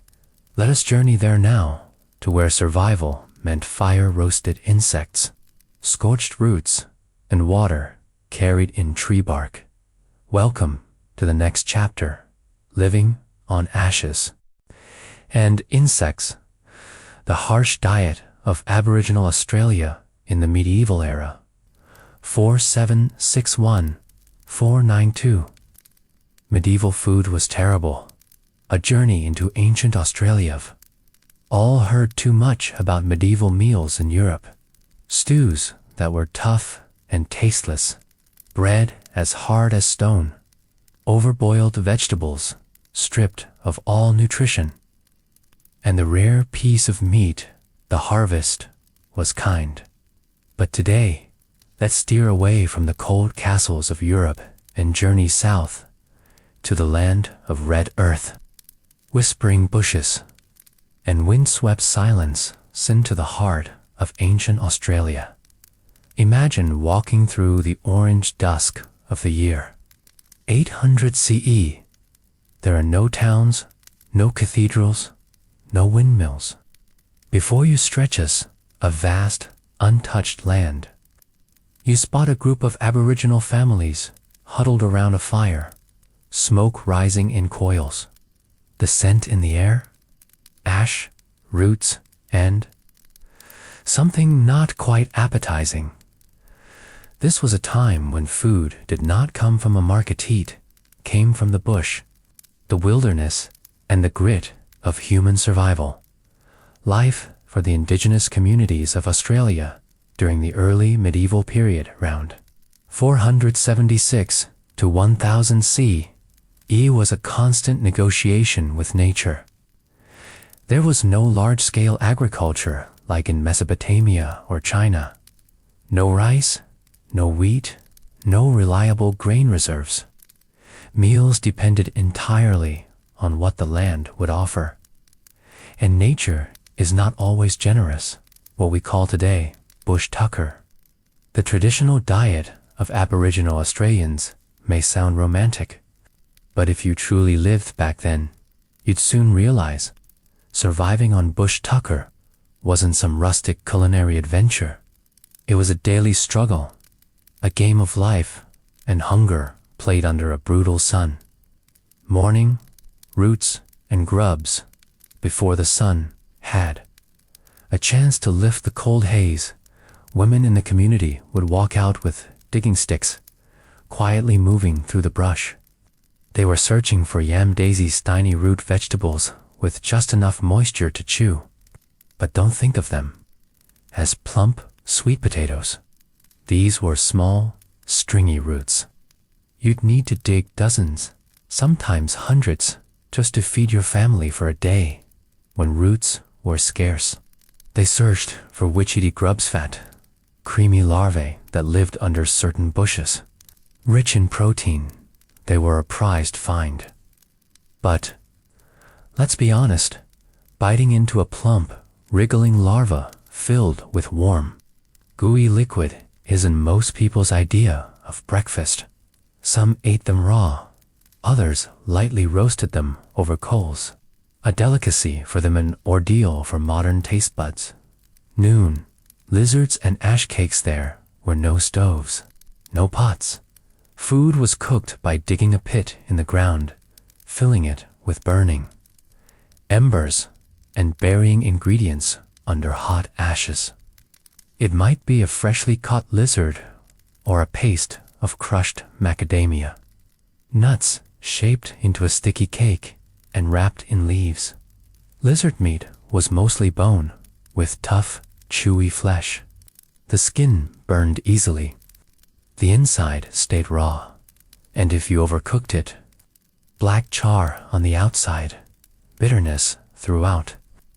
The nut cakes had no yeast, no salt, no oil, just dense, dry, tasteless lumps more sand than snack. Afternoon, chasing kangaroos in the arid interior. Men hunted kangaroos, not with guns or traps, but with boomerangs, spears, and cunning. They'd follow tracks for hours, sometimes days, just to bring home a skinny, wiry beast with tough meat and no fat. Kangaroo was often cooked whole, directly on the coals. No seasoning, no marinade, no utensils, just hands, fire, and strong jaws. If you're imagining a warm family gathering around the fire, tearing into crispy meat and laughing together, that was a rare treat. Maybe once a week, if lucky. The dry season true hunger when the rains didn't come. Things got desperate. Animals migrated. Plants withered. That's when people started eating whatever they could find. Tree bark scraped and ground into flour. Fibrous roots pounded into powder. Even cold ashes mixed with water to trick the stomach into feeling full. Some elders tell stories of chewing leaves to suppress hunger or sucking on smooth stones for the illusion of fullness. Water that came from tree hollows, rock crevices, or occasionally the bodies of animals. In extreme thirst, even fluids from caught creatures, lizards, snakes, were consumed. No salt, no sugar, no oil. Everything you know about cooking today was non-existent. There was no concept of flavoring. People ate to survive. If something could be swallowed without dying, it was food. Some meals were burnt seed crumbs. Some were beetles, ants, or moth larvae roasted, if possible, eaten raw, if not. Others were algae scraped from pond edges, slimy and bitter. Children were fed flour made from wild seeds, but without filtration or refinement. Many suffered kidney stones, stomach pain, or diarrhea.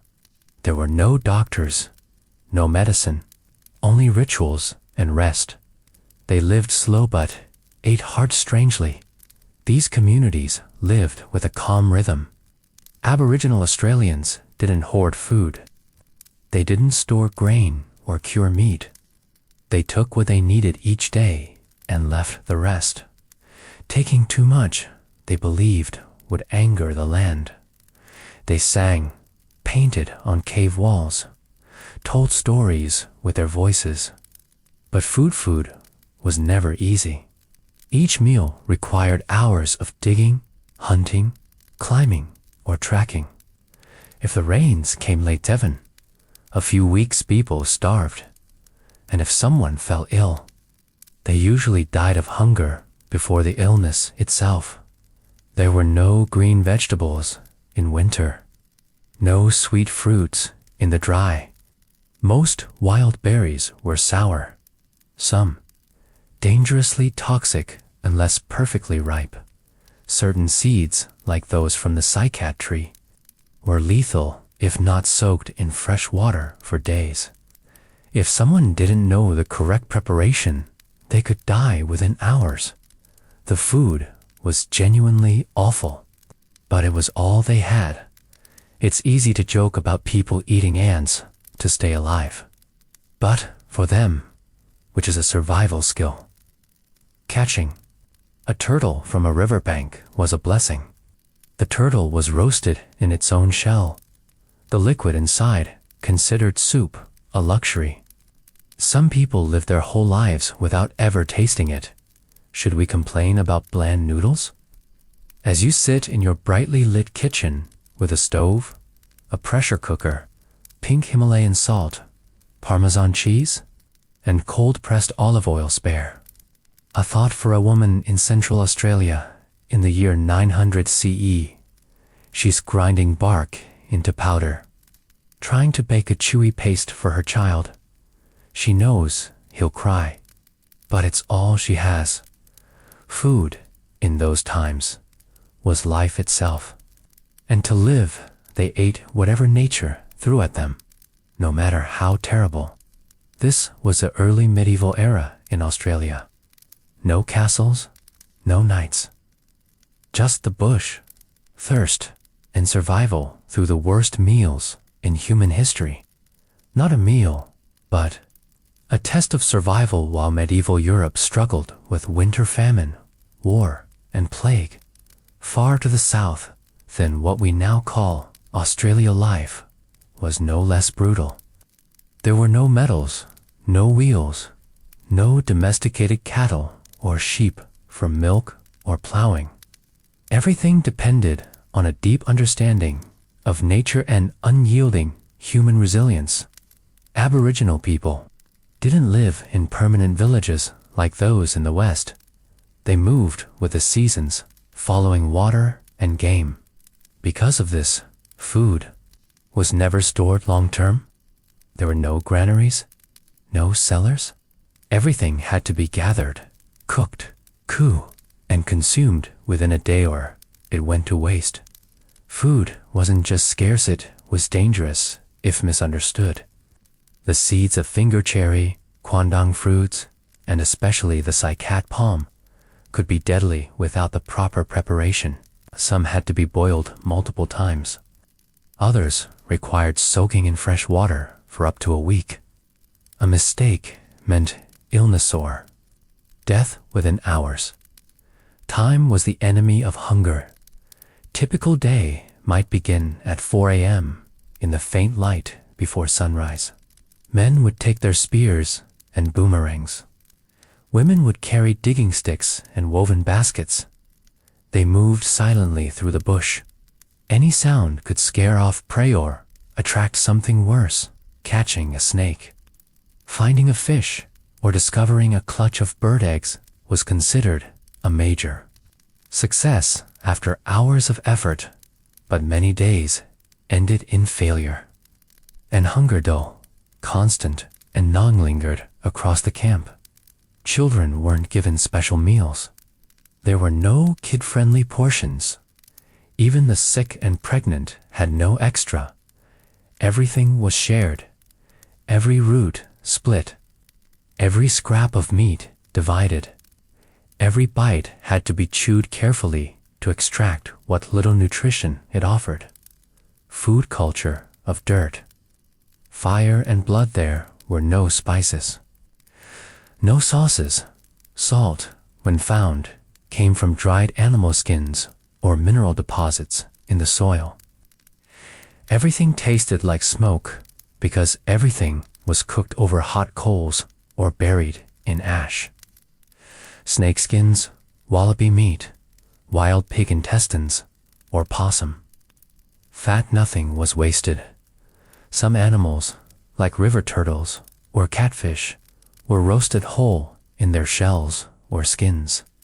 The liquid that pulled inside was considered soup, a rare delicacy that many people went their whole lives without tasting. There were no tables, no utensils. People ate with bare hands, squatting near the fire. Meat was torn, bark was gnawed, and if you got burned from hot food, it was simply part of the experience. Choking on a bone or scraping your throat on bark was not unusual. Unwritten laws of the land, there were laws unspoken, but strictly followed. Never take more than you need. Excess was taboo because nature could turn hostile at any time. Greed was an offense to the spirits of the land. Do not hunt animals during breeding. A good hunter knew when to stop, not just when to strike. Never eat alone. If someone caught something big, it had to be brought back and shared. Hoarding food was shameful. These customs weren't just moral guidelines, they were survival strategies in one of the harshest environments on Earth. So, if you think medieval European food was bad, try chewing on bitter tree roots, sipping water from stone cracks, or sharing one charred lizard with 10 people. No wine, no bread, no grains or greens, and most of all, no choice. Australia's indigenous people survived not with abundance, but with profound knowledge. They didn't have feasts, but they had discipline. They didn't eat well, but they understood the land better than most civilizations ever did. They didn't dine. They endured. And that might just be more impressive than any royal banquet behind the walls of a medieval castle. Medieval food was terrible.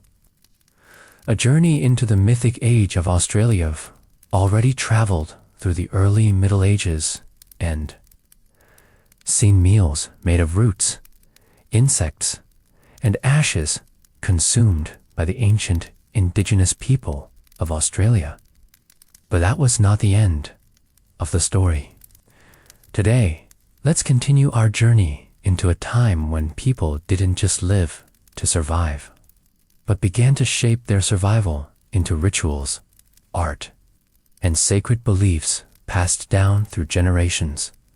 Let us now step into the period between the years 1000 and 1300 CE. This was the heart of the global Middle Ages, a time when Europe was swept up in crusades, cathedrals, and kings clad in iron. But in a distant southern land, now known as Australia, a completely different world was taking shape. There were no popes, no castles, just earth, wind, fire, and the spirits believed to live in every tree, branch, and rock crevice. Here, people shared every meal with the spirits. And paradoxically, the food was still unimaginably awful. Rock art and the hunger etched into Timan ancient cave walls. You'll find images of men thrusting spears into giant serpents. Some paintings show gatherings around fires, figures with hands raised not in celebration, but as part of sacred rituals. They gave thanks to the land, asked permission from the spirit world before taking a bite of meat. Every animal hunted, every root dug from the soil was considered a sacred gift. But behind the artistry was hardship. Hours of digging for tiny tubers, days spent tracking skinny kangaroos, and weeks chewing on pasty flour made from half-ripe seeds. This was an era where rituals walked hand in hand with hollow stomachs, cuisine of the sacred without any flavor, no salt, no sugar, no kitchen fires or pots and pans, only open flames and dry earth. Each day was a long sequence of hunting, gathering, performing rituals, and dividing up whatever was found. That's how they survived. But imagine being invited to a feast hosted by a clan from Arnhem Land. The main dish, roasted goanna desert lizard cooked in ash. Alongside it, bush seed, cakes, stone ground, unleavened, unsalted, and as chewy as dried mud. Maybe they'd serve you water beetles, finger-sized insects roasted until they cracked between your teeth. Kids liked them. Elders chewed on bitter roots to suppress hunger. The women quietly dug for edible tubers from morning till noon, then roasted them into a meal that tasted like scorched bark There were no options, only patience.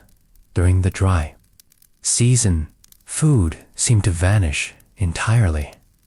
Valleys once full of berries turned into thorny deserts.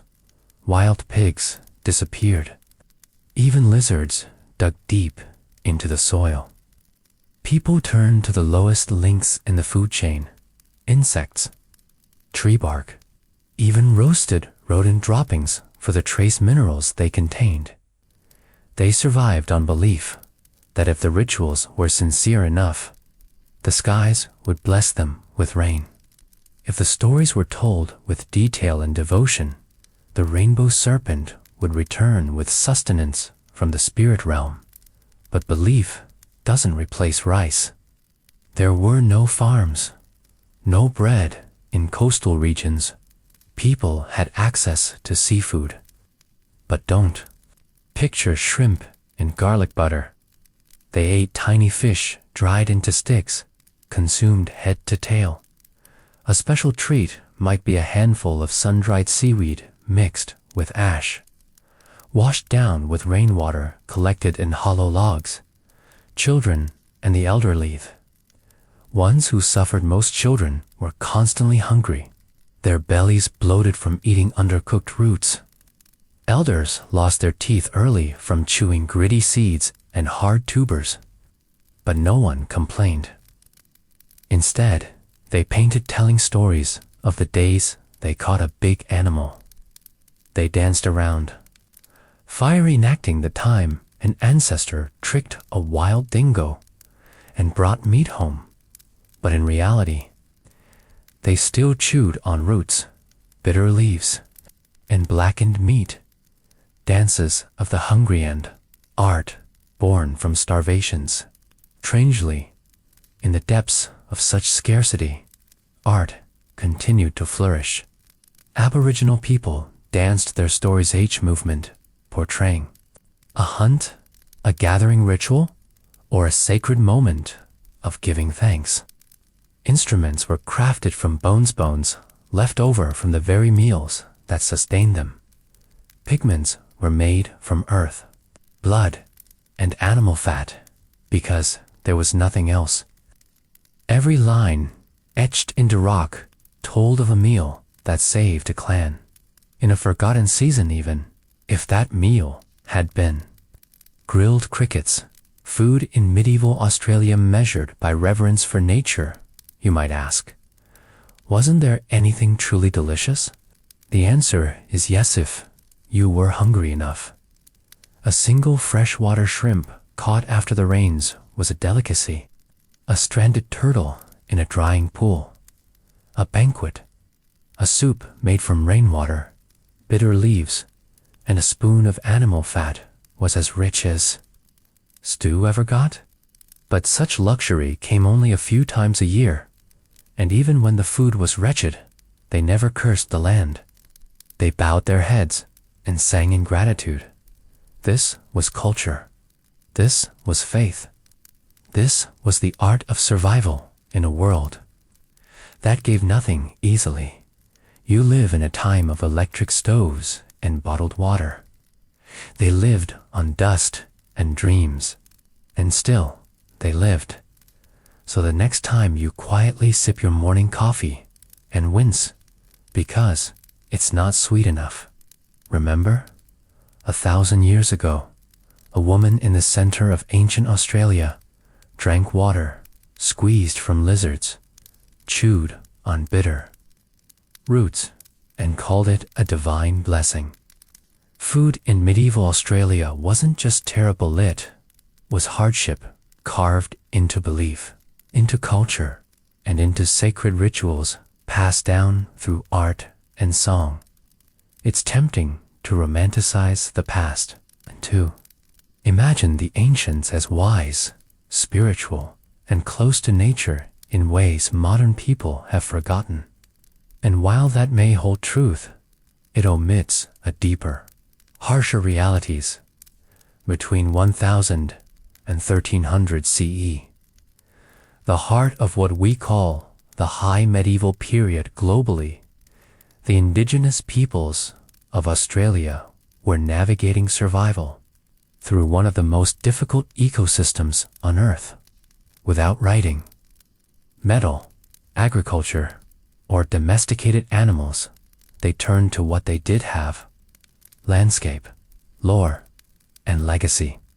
And that legacy included a diet shaped more by scarcity than selection. The interior of Australia was merciless during long dry seasons. Dust devils swept across plains. Billabongs shrank into muddy puddles. The trees dropped their leaves. Many went months without a single edible fruit in sight. In such times, survival became less about food and more about endurance. The people turned to termitius, actual insects. Entire logs were split open to extract the writhing colonies within. High in protein and fat, they were prized despite their acrid flavor. Ant larvae, crushed into paste, were smeared on bark and dried in the sun. Those with access to ochre and grease might decorate the paste with sacred symbols before eating it, not to improve the flavor, but to remind themselves it came from the earth and therefore was a gift in regions near swamps or slow rivers. The pickings were marginally better, but still far from satisfying. People scooped handfuls of slimy algae from the water's edge and boiled it down into bitter jelly. Frogs were dug up from under riverbanks, skinned with stone knives, and roasted whole. There were no side dishes, no herbs. If there was something to eat, it went straight into the fire. The fat dripped into the coals. The meat often stayed undercooked inside. But when your stomach had been empty for days, raw frog leg was not something you questioned. The most sacred animal of all, the echidna, was rarely hunted, not because it was hard to catch, but because it was believed to be a totem animal in many dreaming stories. Killing one required not just skill, but a shaman's permission and the performance of complex rituals afterward. If taken without reverence, it was said to bring misfortune to the entire clan. The women, often the primary gatherers, bore the brunt of food shortages. They spent entire days digging through dry soil with sharpened sticks, their hands cracked and raw, their shoulders sunburnt and aching. They searched for wild yams or bush onions, stringy, fibrous things that barely resembled vegetables as we know them. These were boiled in clay-lined pits or baked in hot ash. The flavor? Think burned paper mixed with dust and you'd be close, but they never gave up. Food gathering wasn't just a task, it was a ceremony. Each edible plant was known by season, by cycle, by place. Songs, called songlines, were sung to remember the trails where good things once grew. These were not just maps, they were memory encoded into melody, passed from mother to daughter, elder to youth.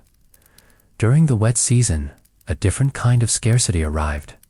Not a lack of food, but the danger of abundance. Too much rain made roots rot. Certain mushrooms bloomed but were fatally toxic if misidentified. The people had to tread carefully.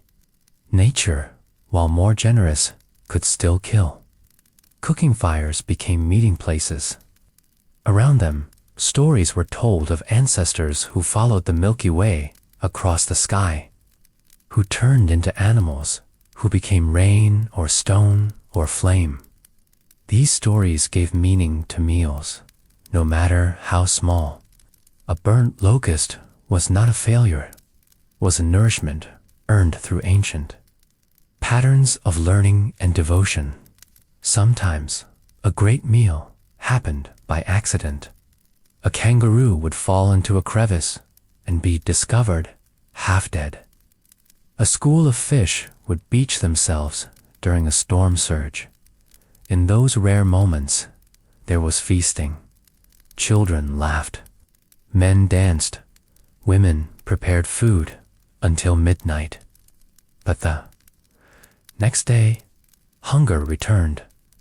That was the rhythm.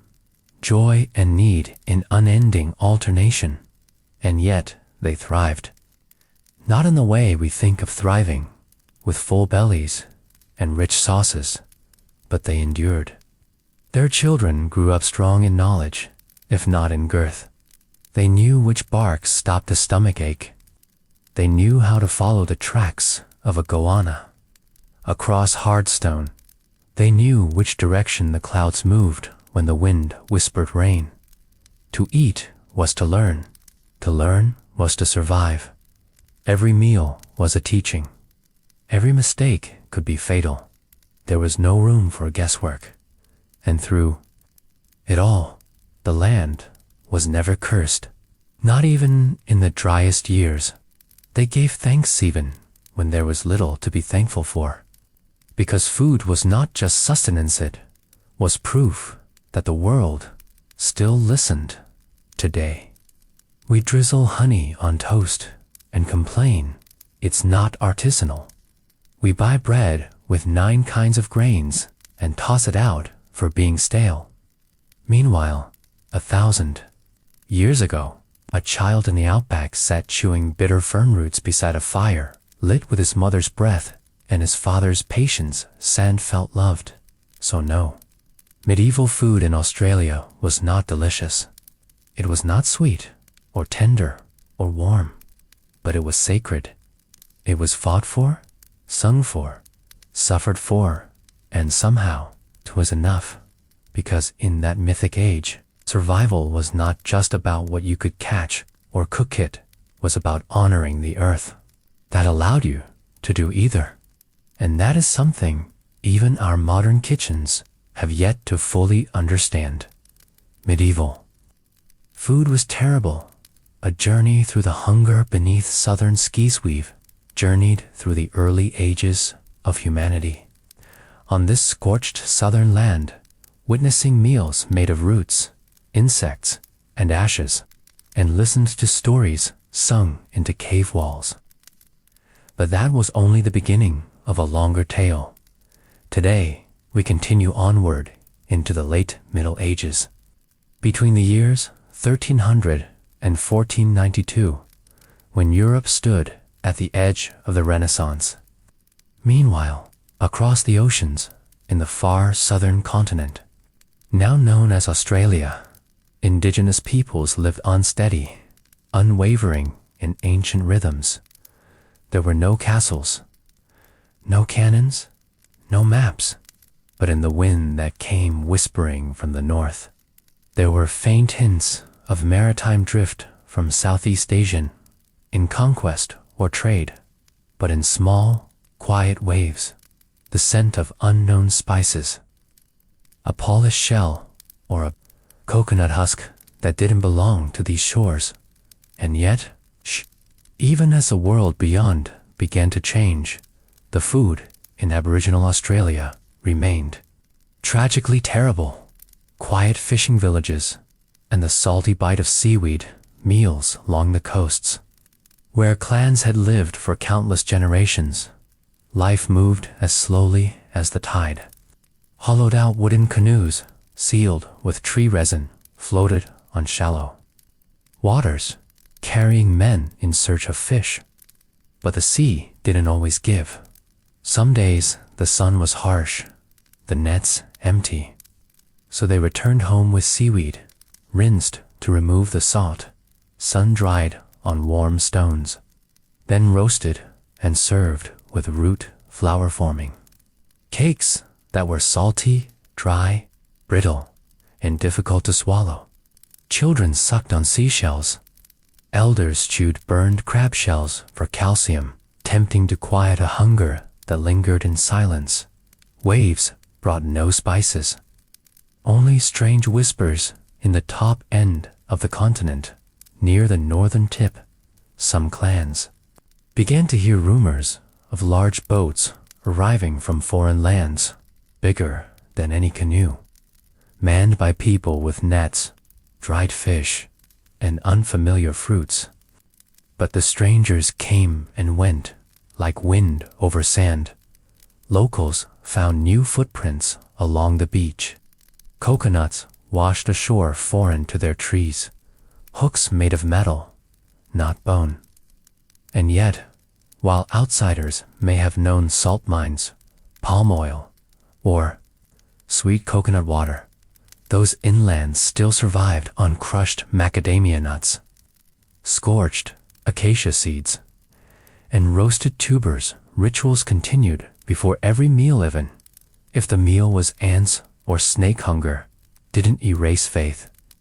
Before each meal, whether it was the charred meat of a bush rat or a fistful of bitter, burned seed elders sang. They invoked ancestors, recounted tales of the first animal who taught humans how to cook. They never ate in silence.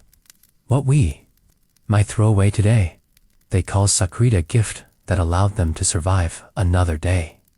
A dried bat, a slice of snake meat, a handful of toasted red insects. Any of these could be dinner. The sound of hunger echoed in the breath of the didgeridoo. Dry plateaus, the wind screamed through rocky valleys. Aboriginal people carved hollow wooden pipes to mimic the moaning breeze. These sounds were believed to be ancestral voices, the voices of hunger. Some fasted for 3 days to hear the spirits guide them toward food. Others collapsed while digging for roots under a 45 degrees Celsius sun. But no one wept. Hunger was not a surprise, was a companion. Like sunrise or firelight. Meals as hard as stone, as bitter as bark, but filled with pride strangely in this late medieval Aboriginal world. People never mocked their food.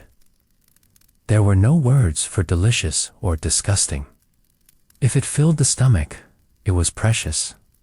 If it carried you through drought, it was sacred.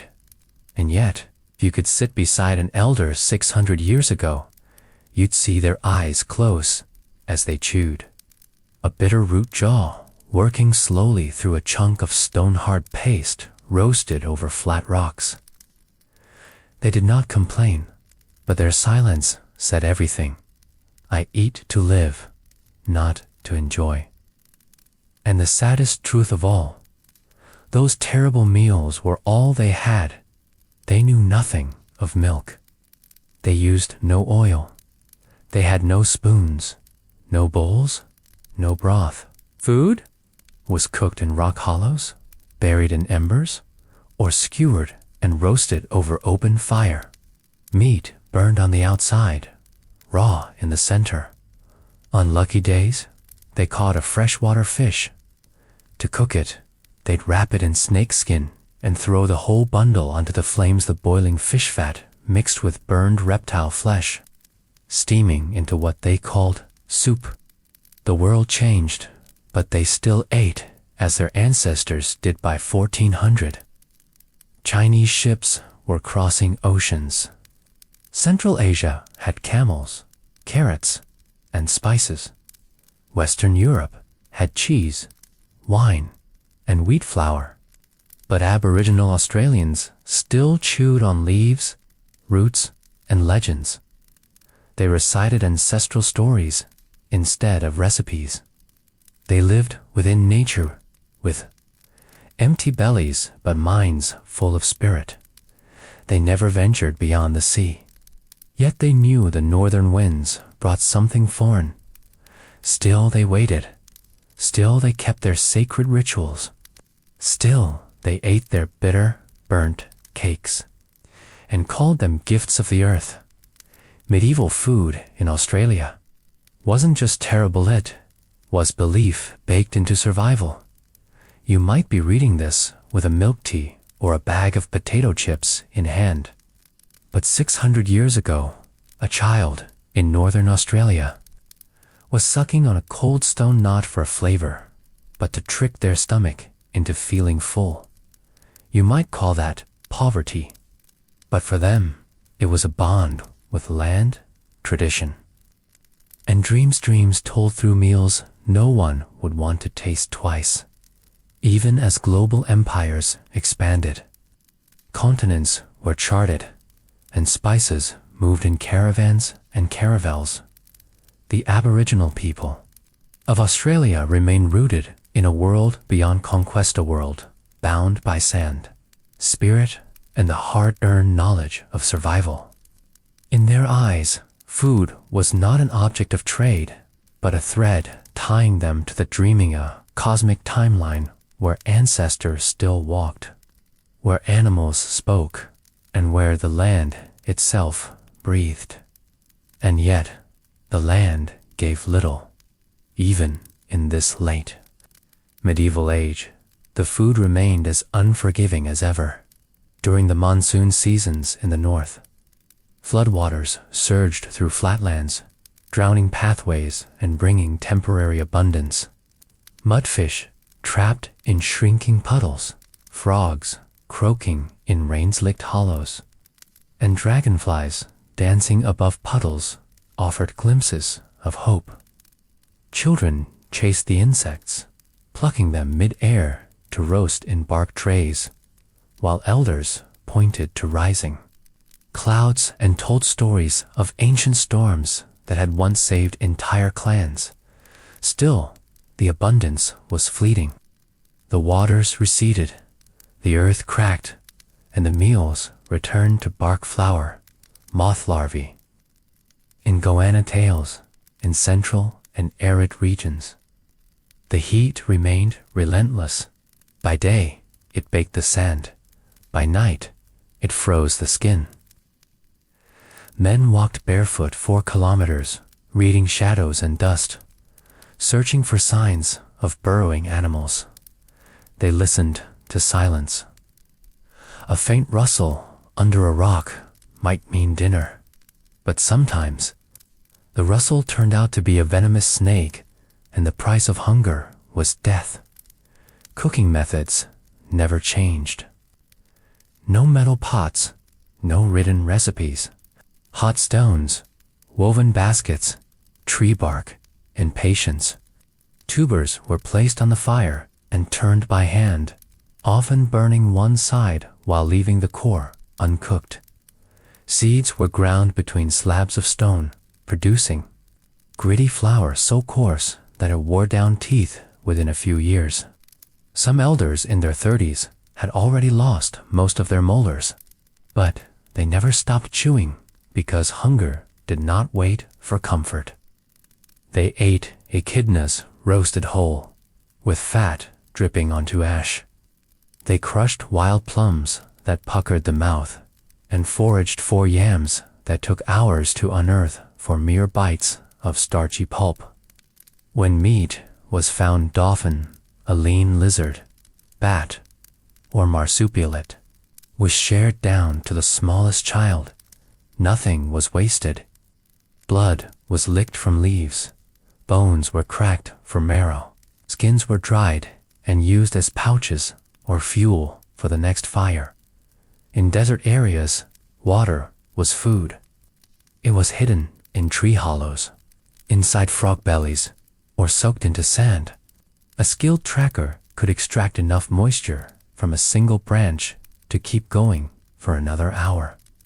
Women carried koalaman bowls, carved from wood, filled with water, not for washing, but for survival.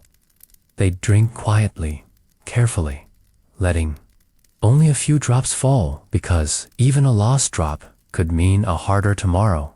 The hunger was constant, but so was the belief.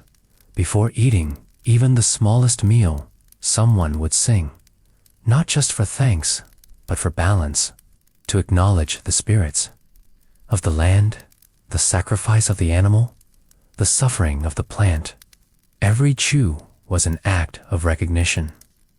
Every swallow, reminder of mortality. Food was never just food. It was earth made edible, sky made solid, and still the world around them change. In the distance, the Aboriginal people may have seen the faint glow of foreign sails on the horizon. It's possible some clans in the far north glimpsed Chinese junks or Macassan prows before they vanished into the blue. But no one came bearing wheat or cattle. No one brought rice or oil. These were not invasions. They were whispers winds that blew, then passed. The Aboriginal people remained unmoved, still cooking in stone hollows, still eating ants and bark paste, still teaching children the shape of animal tracks drawn with fingers in the sand. They did not measure life in feasts. They measured it in survival, in the ability to eat the inedible and live another day, in memories carved into ochre and passed through songs. What they lacked in flavor, they made up for in meaning. What they lacked in choice, they met with ceremony, and what they lacked in abundance, they turned into reverence.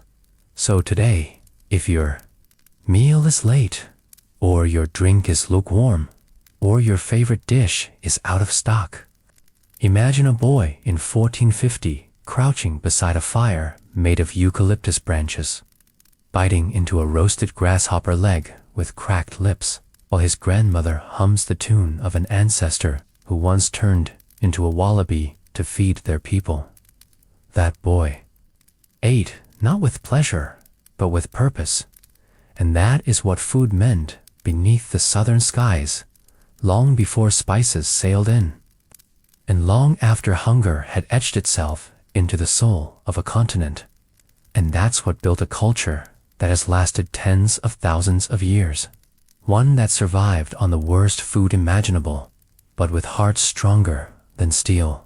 As the red dust of the Australian outback settles and the echoes of ancient songs fade into the wind, we turn our gaze northward, across the seas, across the centuries, to a land of frozen lakes and endless forests, where winter ruled most of the year, and the question was never what to eat, but whether there was anything to eat at all. In what is now Canada, the first peoples carved out a life against snow and hunger. They grew maize in the east, hunted caribou in the north, and followed the rhythms of rivers and stars. Their meals were simple roots, smoked fish, dried berries, but every bite was survival. Let us now step into the frost-bitten shadows of the north and listen to their story. Welcome to the next chapter, 3 Ages of Bear Survival, the harsh and meager diets of medieval Canada's first peoples, 4761492. Medieval food was terrible, a winter without flavor. In ancient Cianada, old winds swept through the barren oak trees, their last leaves long stripped away by time. On the damp forest floor, the bare feet of a woodland tribesman touched the freezing earth. Winter was coming, and with it, the season of hunger had begun.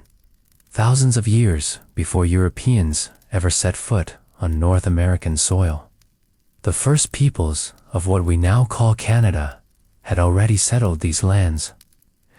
They lived in small tribal groups, bound not by cities or currencies, but by survival.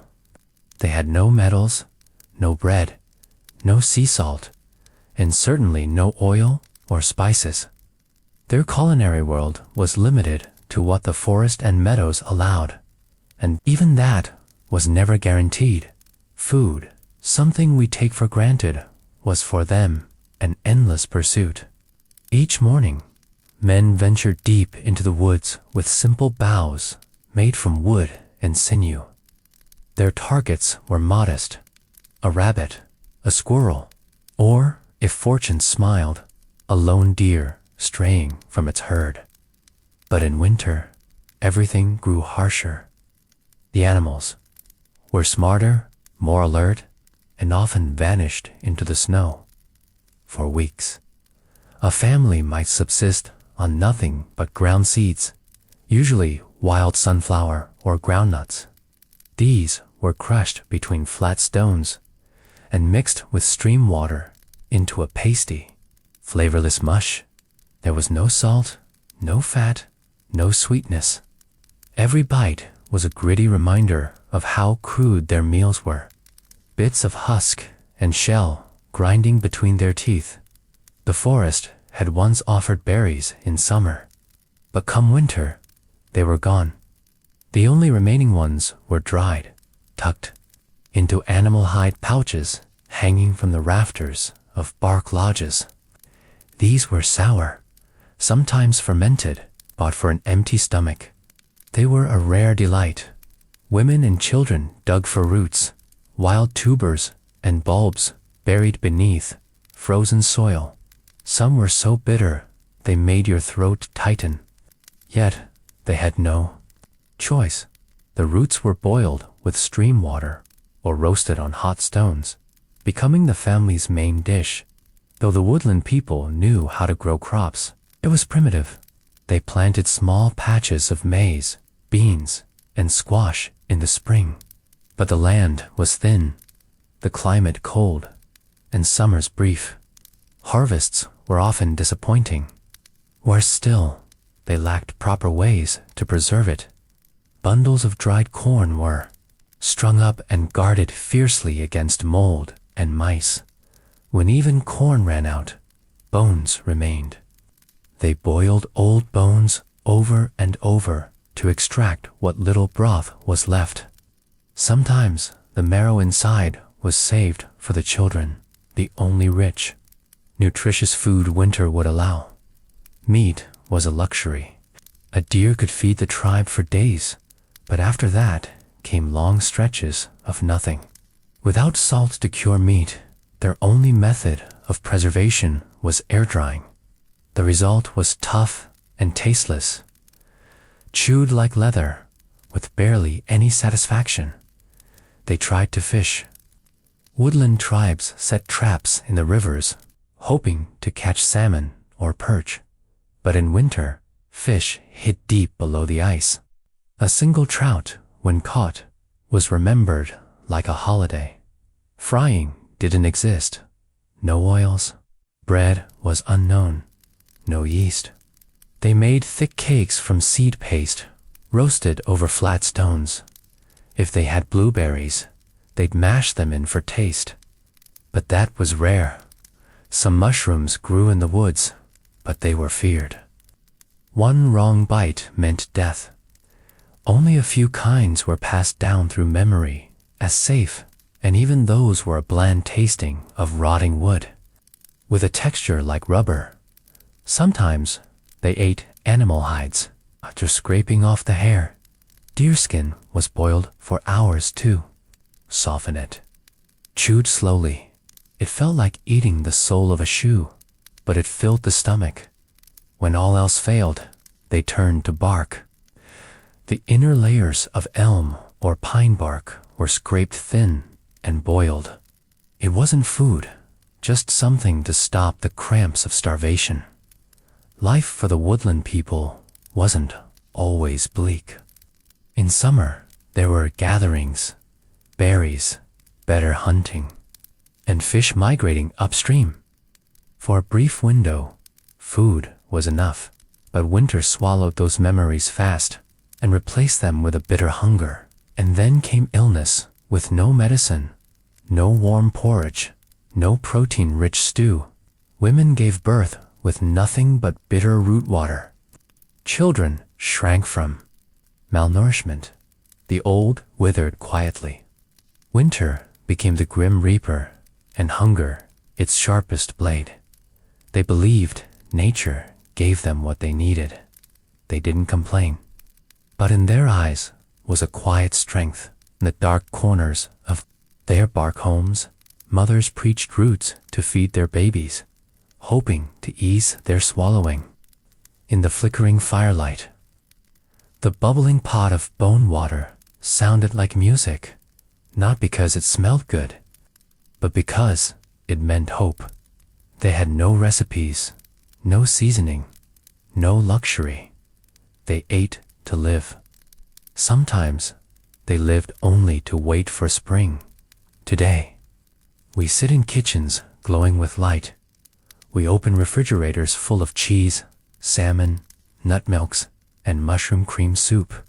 It's hard to imagine that on this same land, people once endured winters with nothing but boiled bark and root paste. Medieval food in Canada, or rather, late woodland food, wasn't cuisine. It was a survival ritual. No sauces, no stews, no grilled meat. Just whatever nature hadn't yet taken. Clawed from the earth by numb fingers and cooked over flickering coals. And yet, they lived. They loved. They told stories by firelight. They didn't know what they were missing, but they knew gratitude for every bite. Even the bitterest. Place yourself in that winter, sometime around 800 AD, in the snowy forests of what we now call Canada. Maybe then you'll understand why we say, food is life, even when life tastes like boiled bark. In the depths of a Canadian winter during the late woodland period, there was no comfort food, no warm spice-laden stew simmering by the hearth. There was only the forest silent, vast, and cruelly indifferent. Snow blanketed the ground in thick, suffocating layers. Trees groaned under ice. Lakes became mirrors of frost, impenetrable and barren. And beneath bark-roofed homes and animal-hide tents, people huddled not just against the cold, but against the hollow ache of another meal missed. Food, if it could be called that, became more symbol than sustenance. The woodland peoples knew how to live in rhythm with nature, but nature didn't always offer kindness. A hollowed bone scraped of its marrow became a child's toy when the nutrients were gone. Dried grass was sometimes boiled, just to color water to make it feel like soup, even if there was nothing in it but the illusion of nourishment. Still, they tried everything. Pine needles were brewed into bitter tea to fend off sickness. Inner bark of poplars, though tough and flavorless, was cut into strips and softened in boiling water. Sometimes this bark was added to stewed wild onions or cattail roots, creating a sticky gray mash that filled the stomach but soured the tongue. No one ate for pleasure. They ate because their bones demanded it, and because starvation was always closer than safety. In years when autumn was kind, women would spend weeks drying slices of squash, pounding maize into powder, and threading beads of fruit onto strings hung high inside shelters. These were treasures guarded like gold. But even the best stockpiles didn't last forever. Mice, mold, or a single misplaced ember could erase an entire season of labor. And so, the people learned not to trust the future. They lived fully and quietly in the now. Sometimes, game was found. A porcupine, slow and clumsy, might be cornered and killed with spears tipped in sharpened stone. Its meat was oily and tough, but its fat was sacred, rubbed into cracked lips, smeared onto dry skin, or added to root stew to give it the faintest trace of richness. If a moose was brought down in rare triumph, it was cause for ceremony. The ribs were roasted over open flame, the hooves boiled until gelatin formed, and the intestines cleaned with icy water, then stuffed with crushed berries or blood to form primitive sausages. Nothing was wasted. Every part of the animal had purpose. Every part was remembered. But those were the good years. In bad winters, people died. When snowfall was relentless and rivers froze deeper than usual, entire clans would retreat into silence. Hunger dimmed their voices. Storytelling stopped. Music faded. Some lay still for hours to conserve strength. Children clung to their mothers, not to cry, but to listen for the sound of boiling, because if the pot bubbled, there was hope. Fish, if caught, were split open with flint and smoked over barked fires. The smoke stung the eyes, clung to hair and hides, and blackened the ceiling. Oflajas, but it preserved life. A smoked trout or sun-dried suckerfish became more than food. It became a memory worth reliving. When it was gone, they would describe the taste to each other by firelight, as if summoning the flavor could bring it back. Even insects were not off the table. In desperation, they boiled beetle shells for trace nutrients, cracked frozen crickets into stew, or toasted caterpillars on stone. The flavor was metallic, the texture revolting, but when you hadn't eaten in 2 days. Revulsion was a forgotten luxury, and yet, in the middle of all this, they celebrated. The woodland people believed that every living thing had a spirit hand. Even the bitterest root had a story. Food wasn't just consumed, it was honored. Before eating, elders spoke soft words to the wind, to the sky, to the buried deer bones and the breath of the pine trees. Even hunger was sacred. It reminded them they were alive, that their ancestors had endured the same, and that the earth still gave, though not easily. They carved animals into stone. They painted fish and maize gods onto birch bark scrolls. They danced, even on empty stomachs. Mothers sang lullabies to hungry children. Fathers told stories of warmer days, of magical fish that leaped into baskets, of birds that sang berries into bloom. And in that belief, however threadbare it was enough to make it to the next day.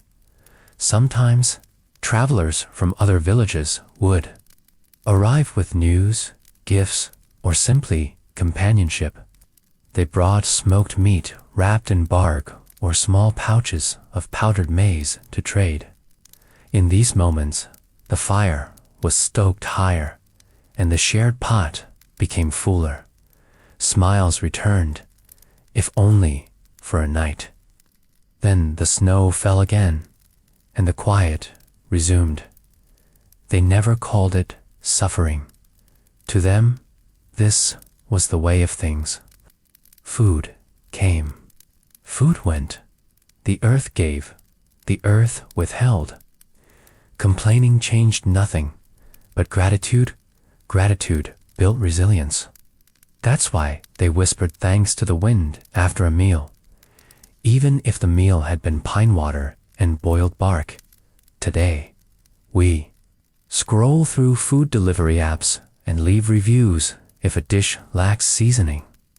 We push aside food that's lukewarm, overcooked, or underspiced. We argue about oat milk versus almond milk, but imagine this. It is January 1300. The forest groans under snow. A mother sits cross-legged on frozen ground, tearing bark into strips with bleeding fingers. She adds it to a pot of melted ice and dried corn husks, hoping her daughter will sleep tonight without crying. No salt, no firewood left, no taste, just steam and survival. This was food in ancient Canada, not a meal, a memory of summer, a belief in spring, and a quiet, unyielding will to live. Long ago, in the vast lands blanketed with evergreen forests and endless lakes, lands we now call Canada, lived indigenous peoples whose lives unfolded in quiet simplicity. There were no castles, no armored knights like those of medieval Europe. But this land, too, was moving through its own version of the Middle Ages between the years 1000 and 1300 CE. In the heart of these lands, the Iroquoian peoples had begun building permanent villages. Each village formed a tightly knit community with longhouses where multiple generations lived under one roof. They knew how to farm, how to cultivate maize, how to carve stability out of soil and seasons. But if you imagine their meals to be fragrant, abundant, and diverse like today's dish, be sorely disappointed. If there's one thing that could make someone frown about life back then, it was the food. You might think, but they grew corn surely. It wasn't that bad. But in truth, corn was both their salvation and their curse. Maize, while calorie-rich, lacked many crucial nutrients like niacin, vitamin B3. And since they hadn't yet discovered the nixtamalization, process boiling corn with lime to release vital nutrients, those who relied heavily on maize but lacked access to meat or fish often suffered severe malnutrition, even with full bellies. Villages near Lake Ontario might have had access to fish, but only sometimes. Fish, once caught and smoked, was usually reserved for the long, punishing winters. And those winters were harsher than almost anywhere in Europe. In bone-cracking cold, people ate thin corn porridge, sometimes mixed with bitter wild roots or chunks of smoked meat as hard as wood. Flavor was never part of the plan-only survival. And what of the Mississippian people? Farther south, they farmed the three sisters, corn, beans, and squash. Sounds nutritious, right? But corn dominated the plate. Squash was bland, and beans often led to bloated stomachs and sleepless, rumbling nights. In great centers like Cahokia, city of mounds and ceremonies, grandeur existed only in the temples. As for meals, still just cold corn mush and overcharred squash. Have you ever imagined breakfast for a Thule child, the ancestors of today's Inuit timid snow? And ice, no corn, no greens, nothing but seal meat, and sometimes fermented whale blubber buried beneath the ice. They ate it raw to preserve fat and calories. Cooking meant losing precious energy. While Europeans of the time ate poorly too, at least they had coarse bread and beer. Here, the Thule's delicacy was muktuk, thick, slippery whaleskin, and fat, rich in calories, pleasant, not even close. There was no salt for curing, no oil for frying, and no modern preservation. Smoking, drying, or letting things ferment, those were the only tools. One common treat was called pimi, animal fat mixed with crushed berries and shredded dried meat. Think spoiled peat, fishy, greasy, sticky, but without it, they'd starve. Drinks, a tragic story in itself. No tea, no coffee, no soda. In cold climates, they drank melted ice water. In warmer seasons, water from creeks and puddles often filled with insects. Rot, or worse, diarrhea wasn't an accident. It was a companion for life. Thinking of dessert, there was none. No cakes, no chocolate. Occasionally, wild honey might be found if one dared the wrath of forest bees. But usually, desert was ... nothing. A bloated belly of warm corn mush was reward enough. No one really complained. They ate to survive and lived to keep farming, hunting, and enduring each season's wrath. But if you, a modern soul, were dropped into an Iroquoian village in the year 1100, you'd find every meal a war against your taste buds. Everything lacked salt, sweetness, fat, and, most importantly, flavor. Their kitchens weren't even kitchens.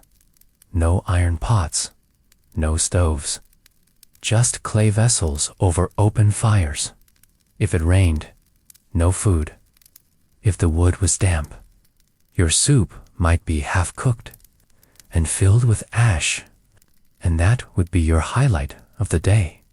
But the worst part, the monotony. Corn for breakfast, corn for lunch, corn for dinner. The Iroquoian sometimes mixed in ashes, believing it helped clean the stomach. They had no idea what vitamins were, nor sanitation, nor nutritional balance. Eating, if not killing your appetite, might kill your gut. One Thule child, tired of endless raw whale fat, once asked his mother, "Mama, when I die, will there be rice porridge in the sky?" To him, rice porridge was as mythical as pizza is to a medieval knight. Even during harvest festivals in Mississippian cities, there was no feast. Their celebration meal was thick maize gruel, sprinkled with crushed nuts. No meat, no bread, no flavor, but earth. And should anyone fall ill, healing came through bitter forest brews, tasting like tree sap, and despair. To be fair, they were clever. Tamales made from ground corn were a creative touch, but had no filling. Squash soups existed, but had no salt. Every dish was a negotiation between what was barely edible and what hadn't yet spoiled. Yet, through all that awfulness, they lived, they loved, they grew. Hunger didn't stop them, it shaped them. But if time could rewind and you were forced to eat in 1200 AD, Europe, even the rock-hard black bread of Germany was preferable to thawed, fermented whale meat in frozen Canada. And now, as this story winds down, you might be drifting into sleep because no one wants to dream of raw seal fat or corn gruel thick as paste. But this tale isn't to frighten you. It's to remind you a good meal is a sacred thing. If tonight all you have is leftover noodles, soggy pizza, or plain rice with soy sauce, smile. You live in a world where food no longer haunts your dreams, and still, day after day, they endured. The Iroquoian villagers would rise before dawn, the chill of morning, clinging to bark walls and fur blankets. Fires needed to be rekindled from coals, and the first task was always the same: prepare the mush. Dried kernels of corn were ground between heavy stones, mixed with water from a stream, and stirred slowly over a smoky fire until thick and bubbling.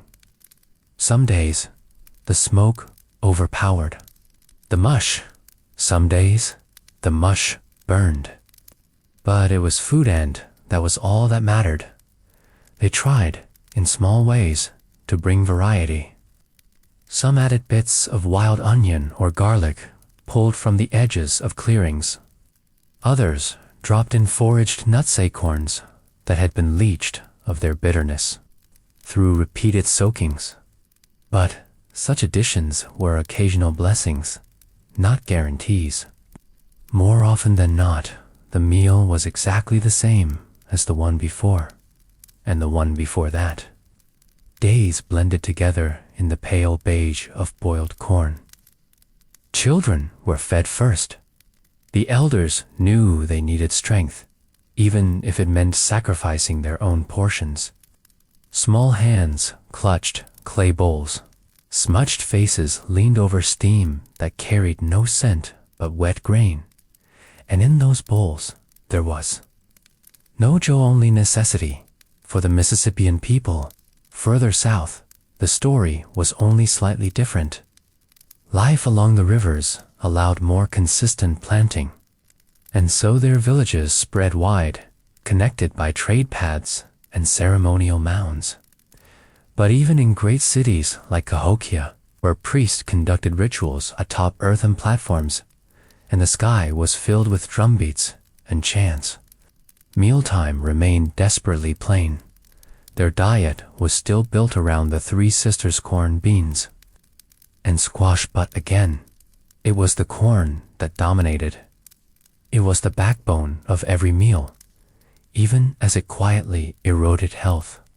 Without meat, without fish, and without lime to unlock the corn's full nutritional value, pellagra disease, caused by niacin deficiency, began to creep into communities unnoticed.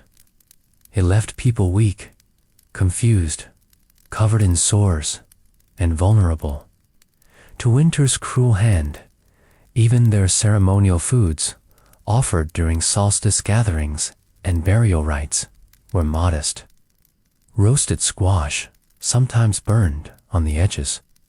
Corn cakes, flattened and charred.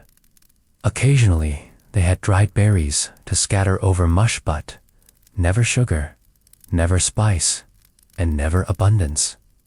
Celebration, to them, wasn't about excess. It was about having just enough to share. Up in the frozen reaches of the north, where Thule families hunted along the ice shelf, there was no planting. There were no crops, no firewood to spare, no grain to grind. Instead, they hunted the sea. Blubber, meat, sinew, every part of the seal or whale was used.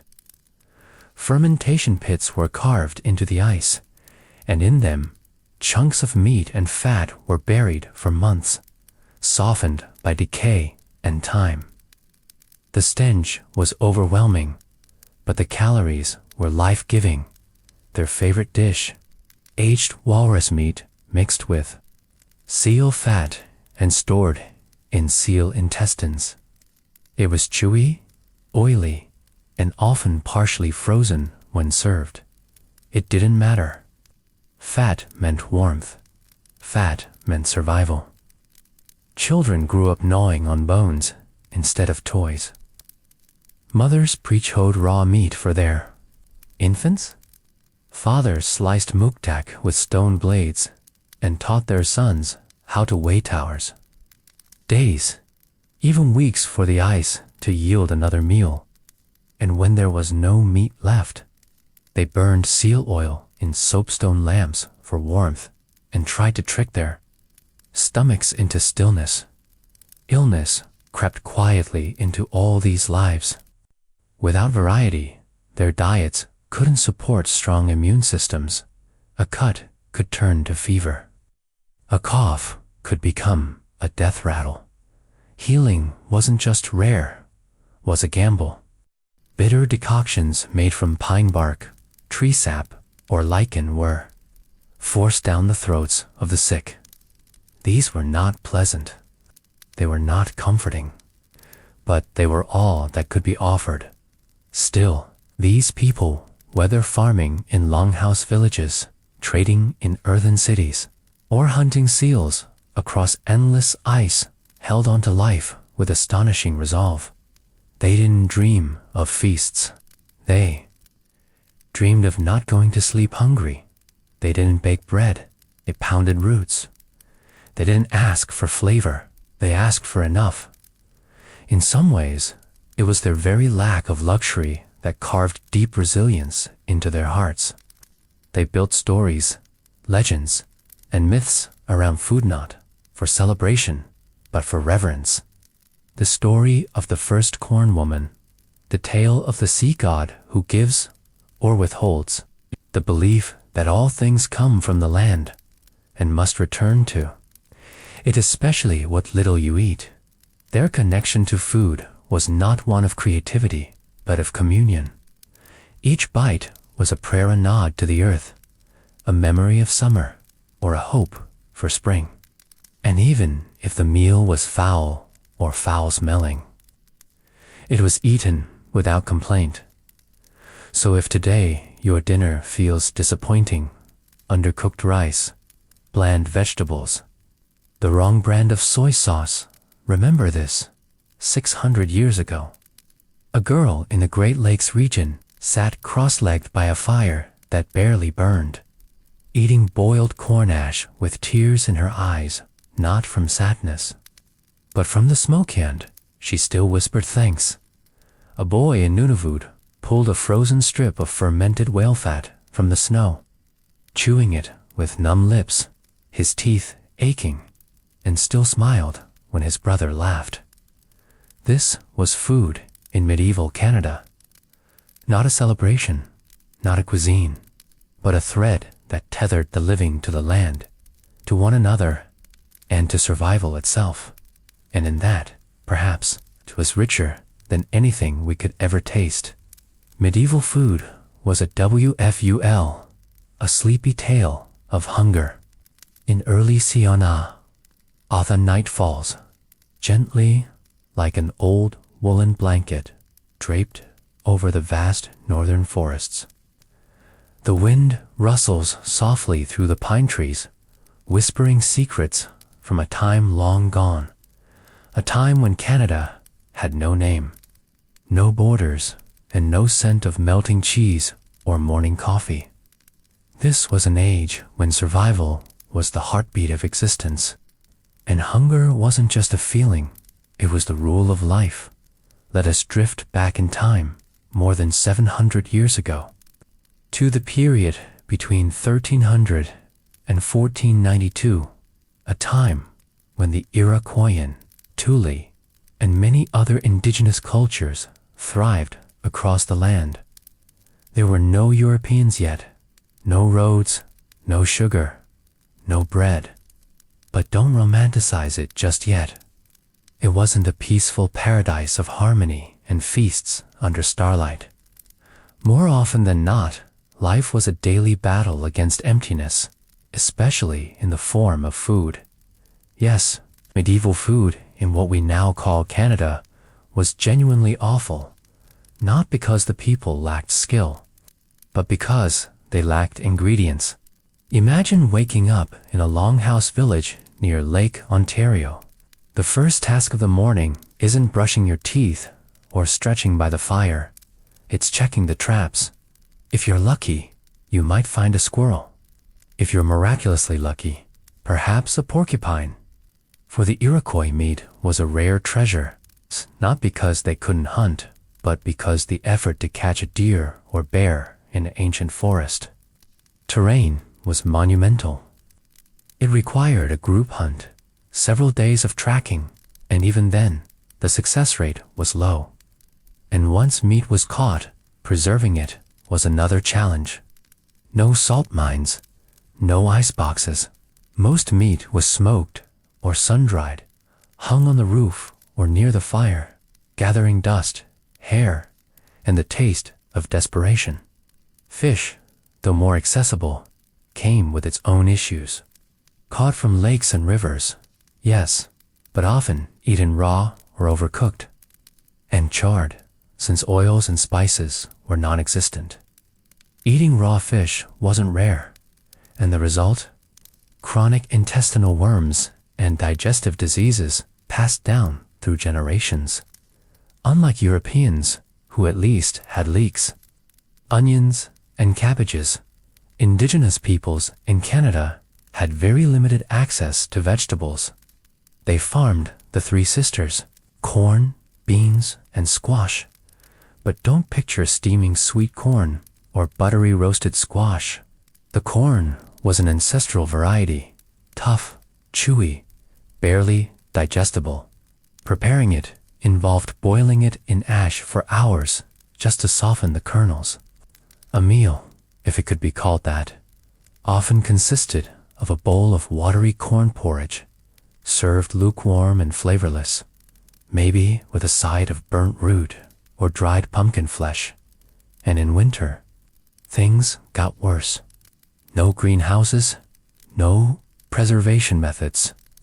No vegetables at all. People would chew on tree bark, boiled roots, or, in times of starvation, their own hide boots. Some winters were so brutal that children died from malnutrition, living on nothing but melted snow and bitter roots. Herbal teas and berry juices sound charming until you realize that most wild berries were either scarce or poisonous. Herbal brews were often reserved for elders and medicine people. Everyone else drank untreated river or puddle water straight from the source. Boiling it? Not common. So, dysentery, diarrhea, and stomach parasites were constants. Imagine waking up thirsty and knowing that your best option might give you a fever. On special days, the community might come together to celebrate and cook a stew. That sounds promising, right? Until you learn what went into it. Old bones, wild roots, moldy corn, animal hides, and river water. All boiled in clay pots for hours. The smell was robust. The taste, like chewing on wet leather soaked in ashes. Some Thule communities in the Arctic couldn't even cook during extreme winters. Wind would extinguish every fire. And snow couldn't be melted fast enough. So they ate raw seal meat, frozen like bricks, dipped in whale blubber. A traditional meal was more like a survival ritual than an act of joy.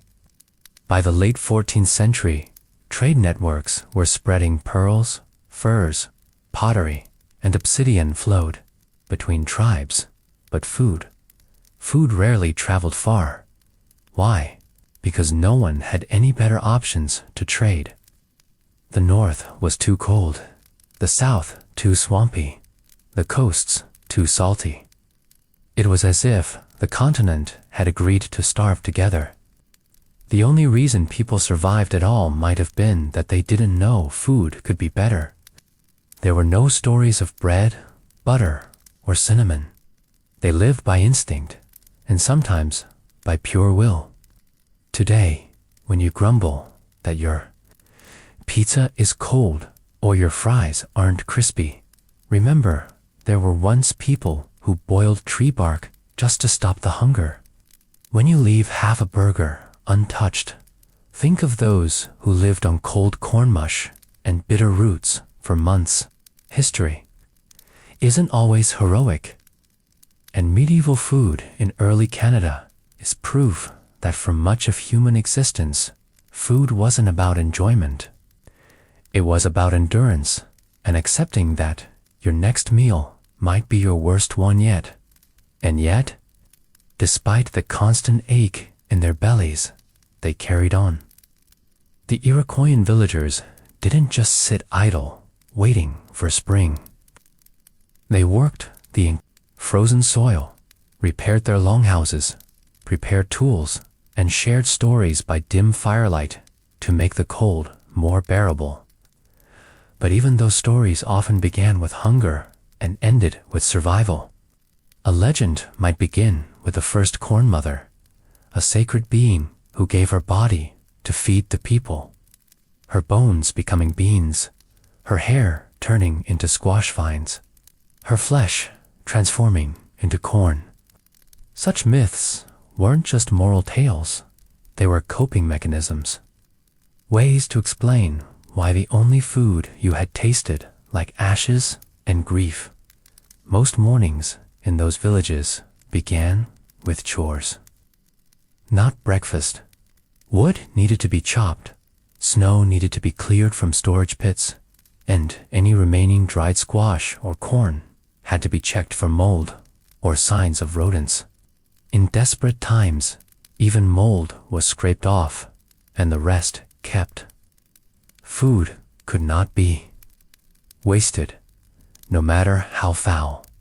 A chunk of smoked fish blackened from last season was still more valuable than anything fresh.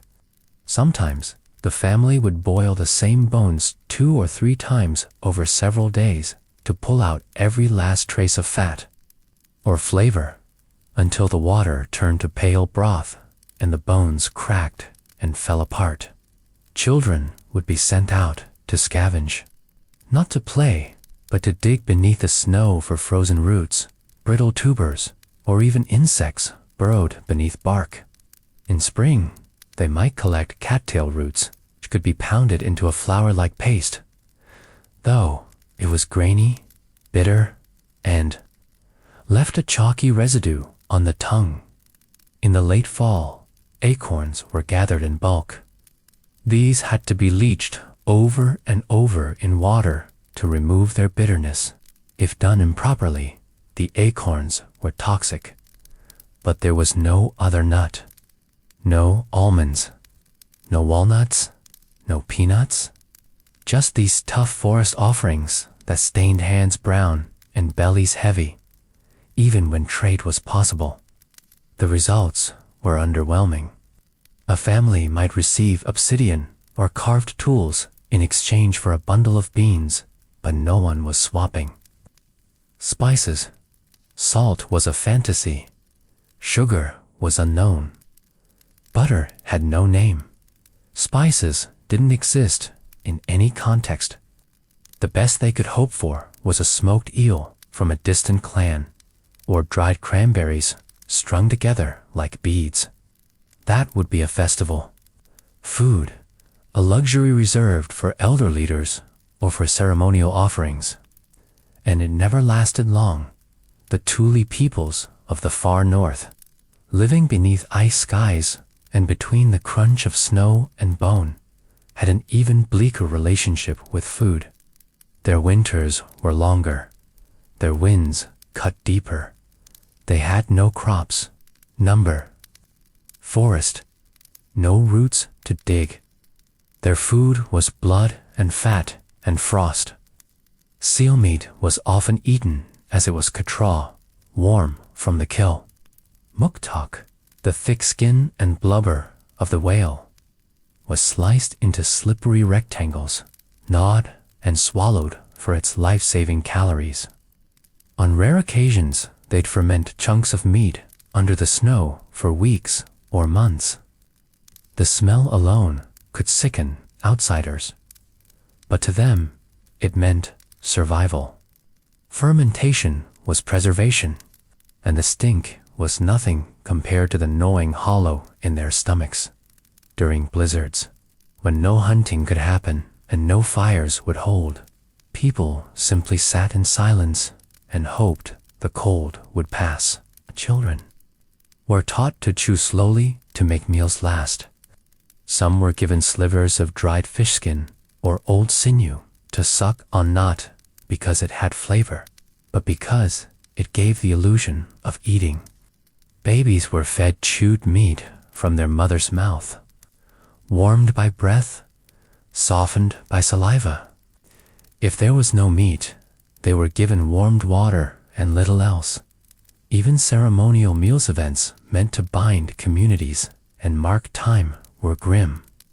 The Iroquois might gather to tell stories of the great turtle who carried the world on its back, or of Sky Woman falling through the heavens, but the meal served was thin. A corn mash cooked in communal pots, sometimes burnt, sometimes undercooked, never spiced, no wine, no honey, just the memory of hunger lessened, not erased. People didn't eat until they were full. They ate until they weren't dizzy. That was the measure of a good meal. The Mississippian peoples farther south fared only slightly better.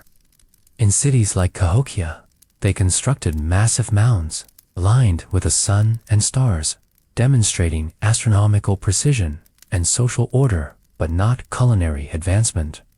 The people there lived on maize again and again and again.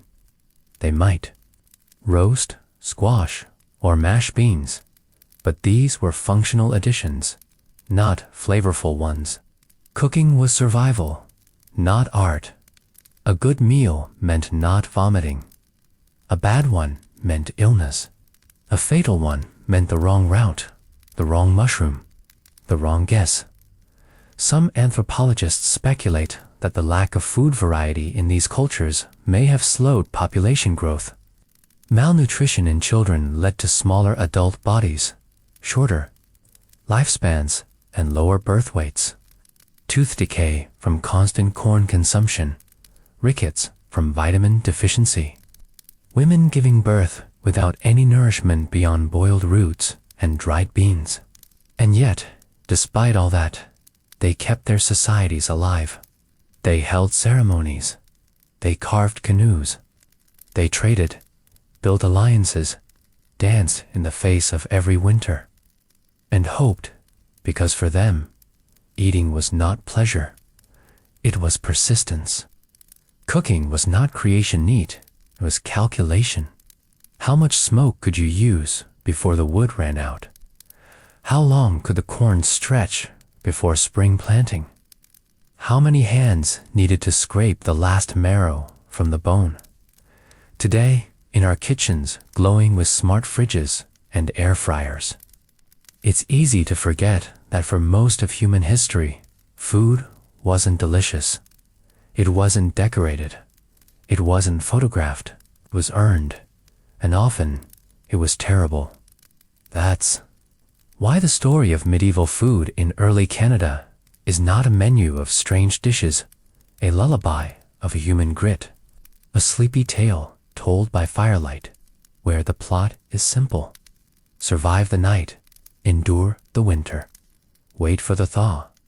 And if that doesn't make you thankful for the leftovers in your fridge, tonight, nothing will doubt the snow melts.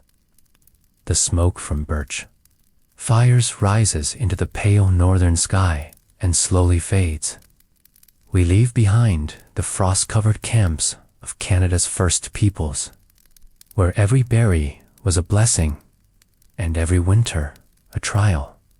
Now we journey far across the oceans once more to a land untouched by time for centuries. A land where no human footsteps had fallen until brave canoes sliced through the waves. We arrive in Aotearoa, New Zealand, where the Māori came at the very edge of the medieval world. Here, in volcanic valleys and wild coastlines, they faced hunger, isolation, and the challenge of forging new life from unfamiliar land. With no iron, no beasts of burden, and no grains, they turned to roots, fern shoots, and ancient wisdom passed in chants and smoke. Let us now listen to their journey of survival. Welcome to the final chapter. What Māori ate in medieval New Zealand, starvation, struggles, and legendary survival foods. Let us journey to the early Middle Ages, a time of silence, yet great movement. Let us journey together to the early medieval period.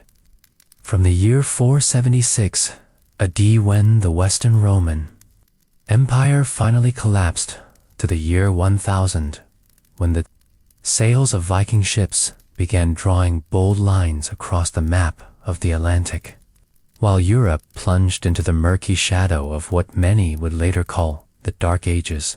On the other side of the world, a land remained still, untouched by the feet of humankind. Aotearoa, the land we now call New Zealand. There were no castles, no wars, no kings or bloodied chronicles. Here, only the cold winds from Antarctica kissed the jagged cliffs, and ancient forests lay frozen beneath the morning mist. No smoke rose from hearths, no voices, no crumb of moldy bread, no rusty pot of stew like in Europe. In New Zealand, at that time, it was a world with absolutely no people. So you might ask, how can one tell a story about terrible medieval food in a place where no one ever ate? Precisely because of that, let me tell you a tale about the absence of food, a most peculiar story where hunger didn't stem from rotten bread or bland soup, but from the utter void of cuisine. And while Aotearoa lay silent, the rest of the world was locked in a quiet yet relentless battle against famine, spoiled food, and culinary traditions so strange they would make you shudder. From damp granaries of Western Europe to the stony soil of Northeast Asia and back to these unnamed, pristine islands like New Zealand, every land had its own unique way of expressing the quiet desperation of trying. To eat, close your eyes, take a long breath. We drift now to the 6th century. In Rome, people watched their holy city fall. In central France, feudal lords divided land and seized wheat fields. Meanwhile, in Aotearoa, the giant flightless moa, birds some taller than men, wandered the plains. No one hunted them. No one set traps. They feared nothing, for no human had ever walked this land. If you were hungry in Europe then, what could you do? Perhaps you would pray. But God would not help you tell real wheat flour from the sawdust and bark mixed in by desperate bakers. You would eat whatever remained after winter bread, so hard you could chip a tooth, or soup so thin you could see your reflection in it. In parts of northern Europe, people boiled birch bark to make forest porridge, grimacing with each bite, but surviving nonetheless. Now let's return to New Zealand. At this time, the Polynesians had not yet arrived. The land was untouched, but far to the north, in the heart of the Pacific, great voyaging canoes were being carved from sacred trees.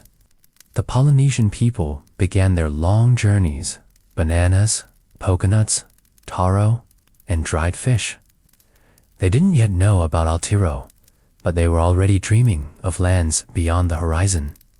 And when they would finally arrive here, many of their plants would die in the cold soil. They would be forced to create a new kind of cuisine from what little the land gave. Meanwhile, in Europe, the lucky nobles were beginning to eat meat, but not fine beef or fresh salmon. No, the meat was often weeks old, sprouting mold. Some delicacies were appalling blood pudding made from raw pig's blood, sausages buried underground to ferment for 2 months. In the Middle East, water was more precious than gold. Soups were often salty water with a handful of lentils. People roasted sand to purify it, then boiled a few grains of rice borrowed from Chinese merchants. Yet even that humble dish was a symbol of life, and here in New Zealand, still no one to eat, no one to cook, no farms, ferns, a few wild berries, and enormous flightless birds. If you weren't a skilled hunter, you would starve. But you wouldn't starve because the food was bad. You would starve because there was no food at all. That was the reality of the early Middle Ages. In places with people, food was often dreadful, moldy, stale, or mixed with ash to stretch it further. In places without people, like Aotearoa, food didn't exist. So, which is worse, you ask? A bowl of fish stew kept in a cellar for 3 weeks, or a forest with no edible plants? The answer depends on just how hungry you are. On the cold grasslands of the South Island, seals basked in the sun.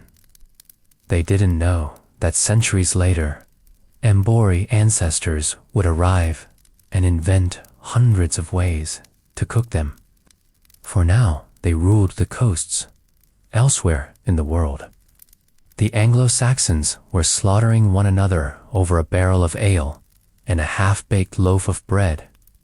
The Japanese were learning to eat dried seaweed and smoked fish. In China, under the Sui and Tang dynasties, Chicken congee with leftovers became a staple, a way to throw everything remaining into one steaming pot back in Aotearoa. It was still a long sleep. The birds sang, the trees whispered. No firewood crackled, no scent of spice or smoke. And perhaps because no one had arrived yet, the food of medieval New Zealand was so bad. It simply never existed. Not because meals were meager, but because no meal had ever been, until one day those first outriggers touched the sand. ... And so the land slept, untouched and unknowing. For centuries, Aotearoa remained in that perfect stillness, a place before hunger, before cooking, before even the thought of food as we understand it. While the rest of the world clawed its way through mud and frost and famine, these islands floated in quiet isolation beneath skies filled with seabirds and stars. The great southern albatross wheeled over icy shores. The rivers ran clear, teeming with fish no one fished.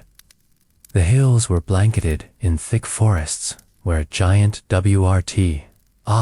crept among ancient moss, and towering moa birds grazed in valleys free. Of predators, there was no agriculture, no fire pits, no knives, no teeth to bite or hands to till. It was a continent where food had no purpose, because human life had not yet arrived. But elsewhere, humanity was growing desperate. In Anglo-Saxon England, the collapse of Rome had left towns crumbling and granaries empty. The common man dined on dark rye bread made from grain infested with fungus or stretched with ground straw. In years when crops failed, people ate boiled nettles and roasted acorns soaked to rid them of bitterness. Meat, a rare dream. When it came, it was dried, salted if salt could be found, or pickled in vinegar so sour it bit the tongue. The noblemen ate slightly better, but only in terms of quantity. Their feasts were filled with stews made from animal guts, and meat pies where fat was scraped into crusts as thick and heavy as roof tiles. And still, they called this wealth. In the Scandinavian north, Viking raiders ate dried fish preserved in sea air, dunked in seawater or ale to soften it enough to chew. In winters, they gnawed on frozen slabs of salted seal meat or bread made from bark flour. Hunger was constant, and yet food remained sacred. Even the worst bits gristle hooves. Blood were not wasted. They were boiled into thick, muddy stews that froze in the pot overnight, only to be thawed by the next fire and served again in Central Europe. Peasants gathered mushrooms in fear, never quite sure if the caps they picked would nourish or poison them. They drank weak beer instead of water, because wells were often fouled. Soup was made from cabbage, if one was lucky, or beet leaves and thistle roots. Babies were weaned, not onto porridge, but sometimes onto chewed bread mixed with animal saliva. That was the reality of early kitchens rooms, filled with smoke, soot, and silence, where hunger watched from the corners like a familiar ghost. Meanwhile, Aotearoa, the land stretched wide and empty. The volcanoes smoked occasionally, but no one watched. The forests shed leaves that no one gathered. The wild celery, the puha, the karamu berries, they bloomed and withered in complete obscurity. The soil had not yet been touched by foot or fire, and the moa, those giants of the land, whose meat would one day be roasted in hingy pits lined with glowing stones, wandered slowly beneath ferns as tall as trees, unaware of their fate. The kie squawked from mountaintops. The kiwi, shy and flightless, shuffled through the underbrush without fear. Their time was borrowed, but they didn't know it. Far to the north, across the restless Pacific, the Polynesians had begun testing the boundaries of the horizon. Their double-hulled waka moved like myth across the waves, guided not by maps, but by memory of stars, of swells, of the breaths of the sea. They brought with them taro, yams, coconuts, and sugarcane. They sang of gods and ancestors. They preserved fish by drying it in the sun, wrapped fruit in woven leaves, and carried chickens and dogs aboard their vessels. But they had not yet seen Aotearoa, not yet. Their sails had not pierced these southern skies. They still knew nothing of snow, and so, for a while longer, this land remained in its untouched dreamware. The only cuisine was what nature fed to itself. The soil nourished roots, not crops. The rivers ran wild, not dammed. Food here was not for human mouths. It was for the birds, the insects, the earth itself. Elsewhere, China, under the Tang and Song dynasties, had invented complex meals of rice, duck, and pickled vegetables. In the Abbasid Caliphate, people in Baghdad stirred pots of spiced lamb stew, rich with saffron and cumin. India thrived with lentil dishes and flatbreads cooked over clay tandoors. But none of that flavor, none of that fire, reached these shores. Aotearoa was in a long silence, a medieval era without a voice. And perhaps that is the strangest thing of all. When we talk about the worst food in history, we picture stale bread, spoiled meat, fermented blubber, or cabbage stews so bland they tasted like boiled fog. But here, in medieval New Zealand, the food was not terrible, it was nothing. An absolute absence, a hunger that had not yet awakened. But it would, because somewhere across the ocean, a chief stared at the southern stars and wondered what lay beyond them. A navigator prepared a canoe. A child tasted taro for the first time and frowned at the bitterness. And the future began to stir. One day they would arrive, and when they did, they would bring hunger and curiosity. They would build ovens from earth, carve fish hooks from bone, and learn which berries healed and which ones harmed. They would adapt, as humans always do. And the silence of Aotearoa would finally break with fire, with footsteps, and at last with food.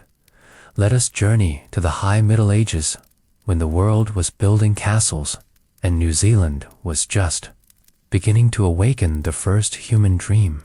We now journey into the high Middle Ages, from around the year 1000 to 1300 in Europe. Stone castles began to rise proudly on hilltops. Knights rode under the golden sun, and feudal courts reached the height of their power.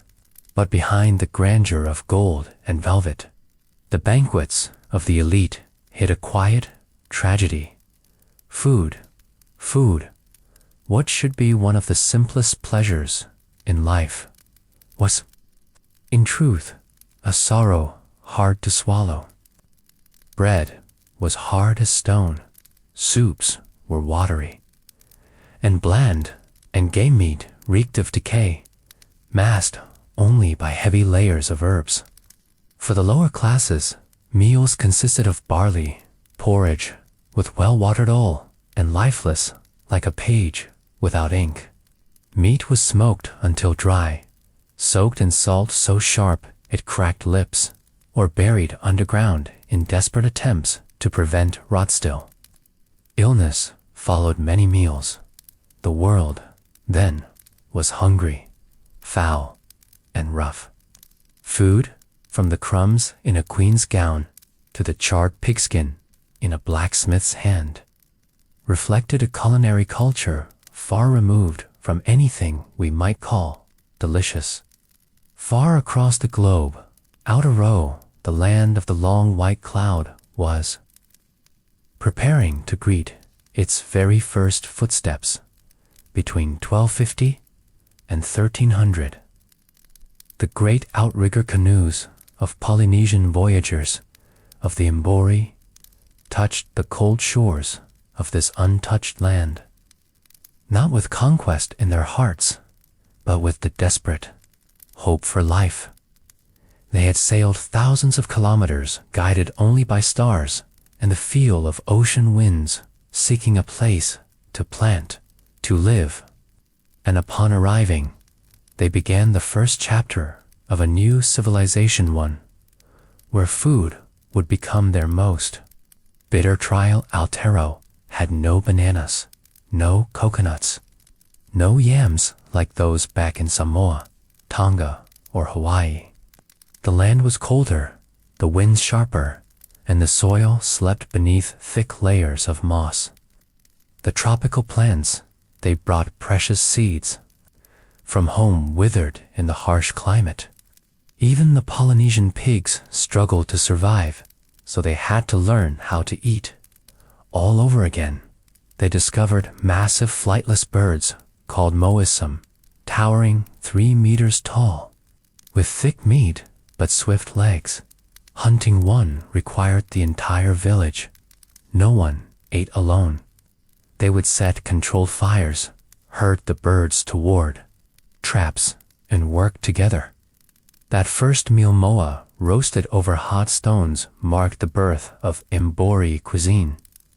But soon, moa grew scarce. Hunted too quickly, too often, and no one knew how to breed them.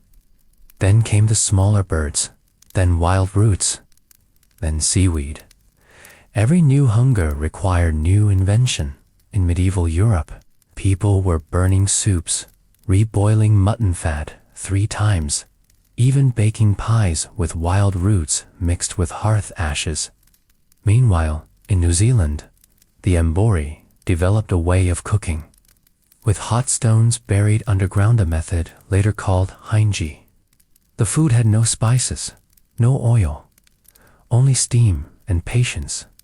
Sometimes they had to eat the Polynesian dogs they had brought for protection, not for pleasure. Winter was their greatest enemy. There were no granaries like in the north. Everything had to be dried fish, birds, even seaweed. Their meals were, in essence, a game of survival against nature. Each tribe had to claim land to live on. Some settled by the sea and ate mostly seafood. But there was no fish sauce, no refined salt. Everything was naturally salty, sometimes too pungent to bear. They would mix in white wood ash just to neutralize the flavor. Others lived in forests, eating wild roots, tender leaves, and catching eels from the swamps. To be full was a distant dream. Some days, they might find only one bird's nest, steaming the eggs over hot stones. Other days, they would boil a handful of fern roots, chewing them like straw. Sometimes, ritual feasts meant nothing was eaten at a lonely smoke. No meat. Still, they endured. They lived. They passed on the methods of wrapping fish in harakak, leaves, and baking it under sand. They learned to bury purple sweet potatoes deep underground to survive winter, while European kings dined on roasted boar glazed with fruit jam. Here, in Aotearoa, a Māori mother was feeding her child mashed wild roots as porridge. One side of the world feasted in luxury, laced with poison. The other side endured in poverty, yet pure. Both were terrifying in their own ways. Medieval food, whether in European stone halls or in the grass. Huts of outrow revealed humanity's helplessness before nature. It was an era where eating wasn't for joy but for survival. Yet from hardship, the Māori shaped the cuisine of their own. Fish grilled on stones, forest greens mixed with ash, eels hung to smoke beneath rooftops, sweet potatoes fermented in earth pits for weeks. Nothing went to waste. No meal came easy, but every bite carried the flavor of earth, wind, water, and a culture slowly forming. Meanwhile, in Europe, kitchens fumed with the smell of burnt onions, rusted iron pots, and spoiled meat masked with cinnamon. The poor still ate stone soup. The rich held feasts that brought sickness, and plagues began to loom, fueled by filth, foul food, and the gluttony of ignorance. In Aotearoa, people only ate when food was found. And because of that, they learned to treasure each tuber, every tiny fish, every rare pinch of sea salt. Food may have been crude, but never taken for granted. They had few dishes but many rituals. They offered food to ancestors before eating. They never killed more than they needed. They didn't store food in caves. Everything had to be dried, cooked, and carefully kept in woven flax baskets, and those poor meals of the past became the spiritual heart of the Māori people. And from the first flames rising from earthen ovens, food ceased to be merely sustenance. It became ceremony, a ritual beginning a sacred bond between people and the land they now called home. The Māori did not eat only to survive. They ate to connect. Each meal was a gathering. Each fish placed on hot stones was accompanied by whispered blessings too. The ancestors, food wasn't a resource. It was Tahunga treasure, a gift from the Earth Mother, and thus it could never be wasted. Every fishbone, every food-wrapping leaf had meaning in the sacred order of life. While European nobility stabbed small birds roasted with feathers still on, drank sour wine to mask spoiled flesh, the Māori mother tore smoked eel into equal portions for every child. In Europe, meals reinforced class.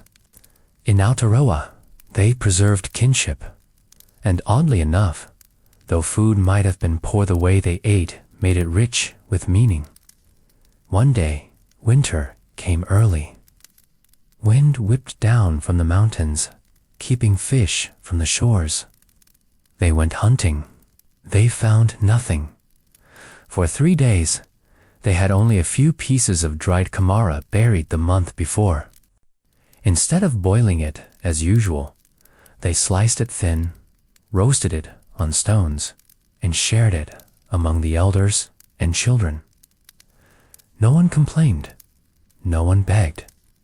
That meal, silent and sacred, was a kind of thanksgiving. Meanwhile, in England, carts of rotten meat rolled through muddy markets, leaving behind the stench of decay. The sick ate ash porridge. The starving ate rats. In some regions, they turned to insects or slaughtered horses, once sacred just to survive. And when the plague arrived, some ate each other. Terrifying, but true. In Aotearoa, there was hunger too. But they chose to eat ash, or dirt mixed with root flour, rather than harm their own.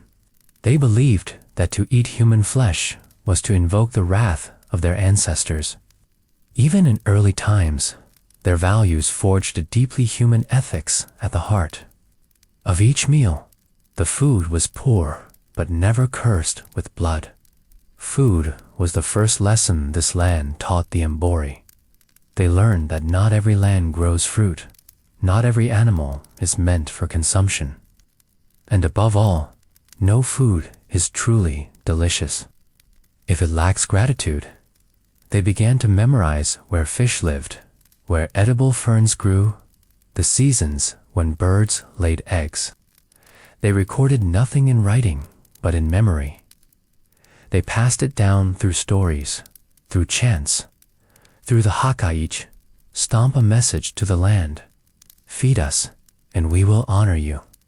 And so, from this seemingly desolate time, the first Māori cuisine was born in like any other on earth. No sauces, no sugar, no wine. But there were hot stones, wild leaves, clean water, and a deep spirit of sharing. They had no metal cookware, but they knew how to keep heat with soil, how to layer food so it cooked evenly, meat on the bottom, roots in the middle, greens on top. When the hinge was opened, steam rose like a spirit, carrying the scent of earth, wind, and time. Such a meal, though bland, made you feel truly alive. Europe, by then, was inventing flavored lies, herbs, and spices sprinkled over rot. Cinnamon, cloves, cardamom, pepper just to cover up the stench. But even the rich couldn't hide the truth. Medieval food in the West was so bad, it made even nobility ill. The poor, they had nothing left to eat. Back in Aotearoa, a man crossed a river with bare feet.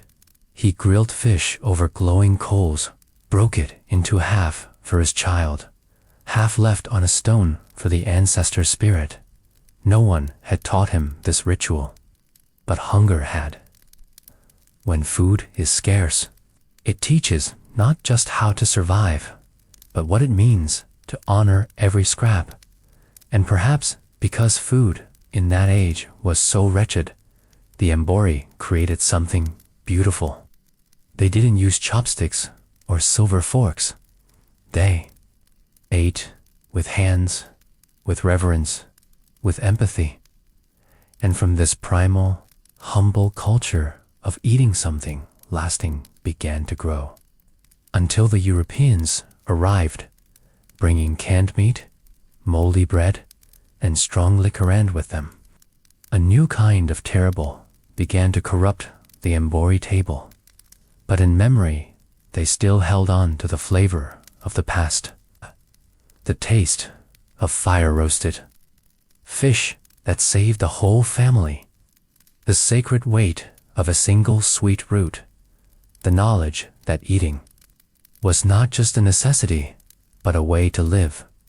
Let us journey to the late Middle Ages, when the world was engulfed in war and plague, while New Zealand quietly kept its breath in rhythm with the vast ocean. This was the period from around 1300 to 1500 AD in Europe. People were building thick stone fortresses, burning entire villages over accusations of witchcraft, and dying en masse from the plague, what would later be called the Black Death. For over a century, wars followed wars. The English fought the French. Italians betrayed Italians. The poor died of starvation, the rich of excess. But there was one thing they all had in common. Food was miserably bad. We often think that war kills. That's true. But sometimes it's the food that slowly poisons you, draining your strength, dulling your mind, and stealing your will to wake up each morning. Because, believe it or not, some days you had to choose between eating moldy black bread or chewing on boiled leather shoes steeped in ash water. In the crowded towns of the late Middle Ages, the coot was spoiled before it even left the wagon. Meat was rubbed with herbs only to mask the stench. Fish was salted so heavily that one could thirst for days after eating. Bread was made of bran, bark, even clay mixed with beef fat. Only the clergy or wealthy merchants could afford cheese. Honey and wine, and they often died from obesity, diabetes, or lead poisoning from their cookware. A medieval meal, when you think about it, wasn't a privilege, it was a test of endurance. Meanwhile, in a land farther than most could imagine, Māori had already settled on lush plains, along wide rivers, and in fertile coastal bays. They had no castles, but they had past fortified hilltops built by hand. They had no schools, but they had Māori shared courtyards where whole tribes gathered to recount ancestral stories. No written books, but legends passed from generation to generation through words, haka dances, and moko tattoos carved into the elders' faces like living scrolls. And all the while, they continued to cook midst wind, earth, stones, and baskets woven from native leaves. Their food, compared to the outside medieval world, may have been humble: no sugar, no butter, no wheat, but it was clean, pure, and rich in meaning. They never tasted rat meat pies like the Europeans. They never used vinegar to cover the stink of rotting flesh, but they knew how to lay a fish across hot stones in a hinge, layer it with harakek leaves, seal it with clay, and let the earth and sky do the cooking. Some mornings they ate only boiled fern roots. Other days they smoked plump eels caught in muddy fields and hung them for a week. Rare meals of moa bird or shark were occasions for the whole Hapa subtribe to gather, sing, and share from a single broadleaf. No one ate alone. No one ate in silence. Every meal began with words, thanks to the land, prayers for the departed. A child never ate before an elder. The young were forbidden to waste. Hunters had to offer a portion of their catch to the Māori before dividing it. You might think such customs were fussy, but it was those rituals that made food truly food. Unlike in Europe, where people chased each other through markets over moldy cheese or fought to the death for an egg pie laced with spoiled milk, when the Black Death swept through Europe, people blamed everything: black cats, strange winds, witches, even food. Entire Jewish villages were burned for allegedly poisoning wells. Some places banned meat entirely, believing it to be the devil's nourishment. People starved, then turned to cannibalism. Yet, in Outer Row, without writing, without formal records, there were no such plagues. No widespread sicknesses that swept away entire generations. Was it because they ate less, or because they ate wisely? No one knows for sure. But one thing is certain: they didn't eat for excess. They ate to live. And it was that simple goal, eating to live, that made everything sacred. When a new Waka tribal canoe was carved, the first offering was not gold or jewelry, but food. A roasted eel laid on a bed of leaves, a few steamed kamara, and a bowl of fresh spring water.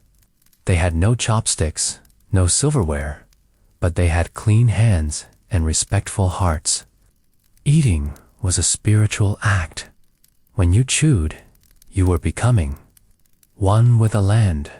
No one called it cuisine, but it was the truest form of eating. An old woman would tell her grandchild about the last time she tasted mo, how it smelled, how it felt. No one remembered the exact taste anymore, but the feeling of gratitude, it still echoed in their hearts. Meanwhile, in Europe, people died of intestinal decay from eating infected raw meat. The sick had no medicine. Doctors shaved their heads, wore bird-like masks, and lit incense around the dead.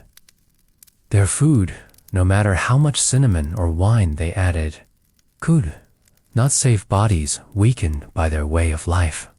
The Māori had none of that, but they had something few civilizations had managed to keep: balance with nature.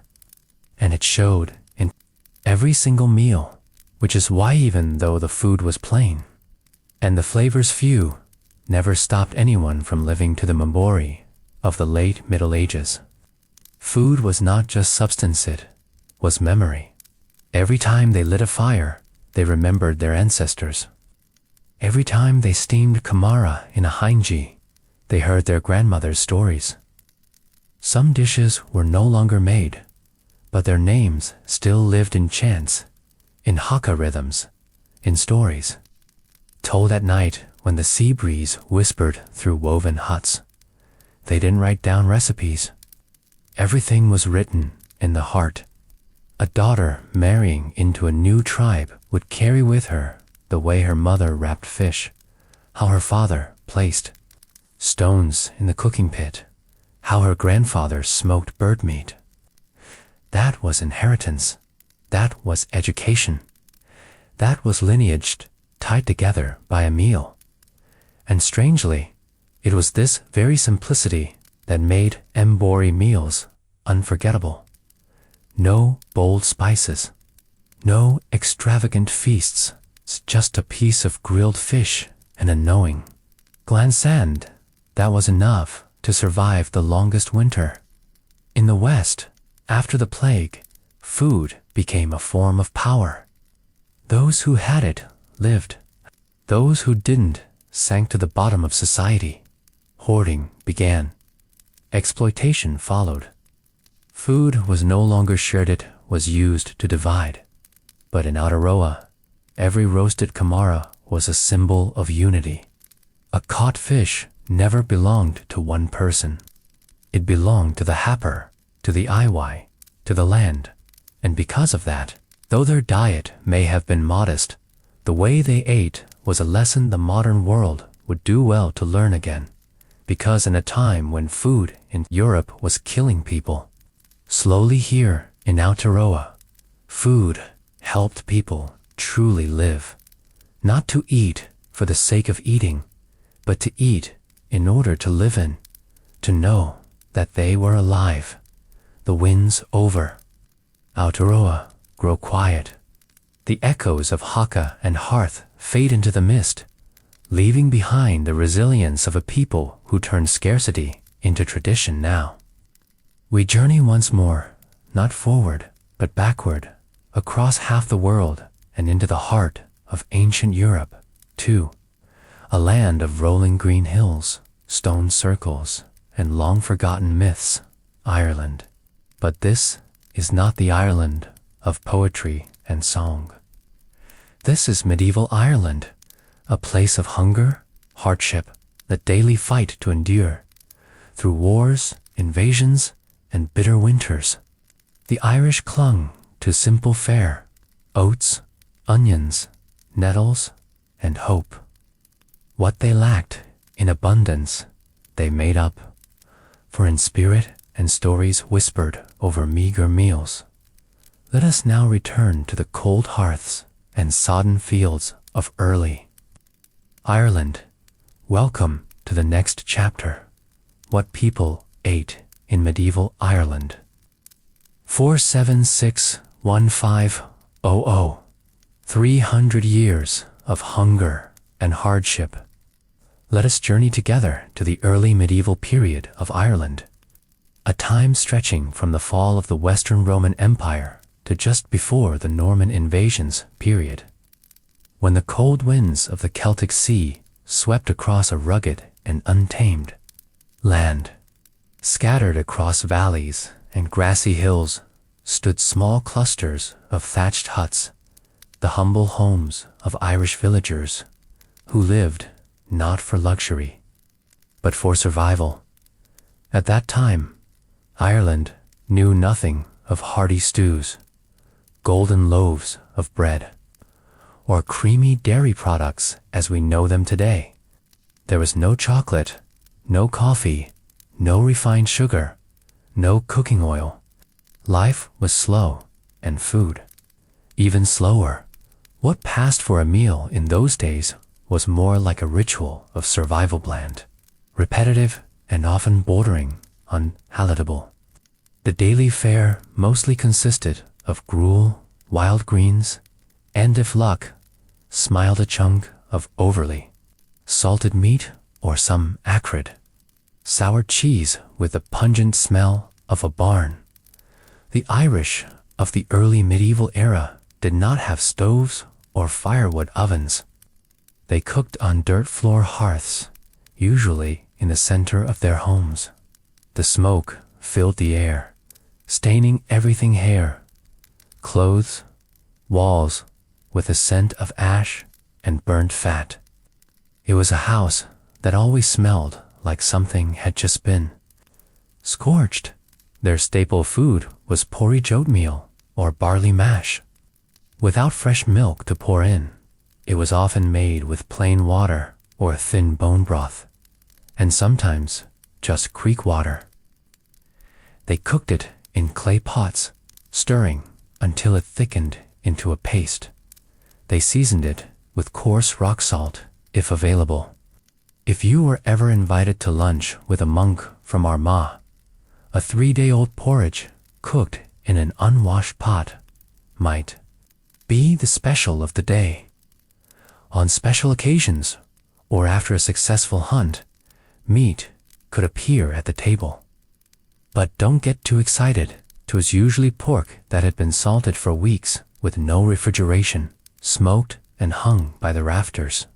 It was tough as rope, smelled like sweaty horses, and salty enough to make you drink a bucket of water just to swallow one bite. Wealthier households might have kept cattle or goats for milk, but dairy processing wasn't refined. No creamy butter or smooth yogurt. Instead, they made bane clabber, a sort of clabbered milk, sour and watery, sometimes with a thick, oily film floating on top. This was often mixed into porridge or used as a sauce for boiled turnips. Poorer families relied on foraged greens, mostly nettle leaves, plantain, tiny white turnips no bigger than a pinky finger, or tree roots rinsed in stream water. They had little to no onions, garlic, or herbs. Their only flavoring agents were salt or ash from burned tree bark. The vegetables were bitter, the roots were astringent, the porridge was bland, and the meat slippery. Wheat didn't grow well in Ireland due to acidic soil and constant rain. Bread, if any, was made from coarsely ground barley, baked on hot stones, without yeast.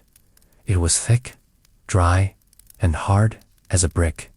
People had to soak it in porridge or broth just to make it chewable. If you had lost a few teeth, a common reality, by age 30, you might have to pass. And what did they drink? Not cold beer or hot tea. Most drank from rivers, rain collection jars, or even boiled moss water. Some villages brewed weak mead or ale, but these were saved for weddings or rituals. Children and elders drank untreated stream water, often cloudy, or with floating algae. Winter made everything worse. No vegetables, thin animals, scarce milk. People relied on storage pickled turnips, smoked meats, or hardened porridge mixed with fat. They'd reheat week-old porridge with water and call it breakfast.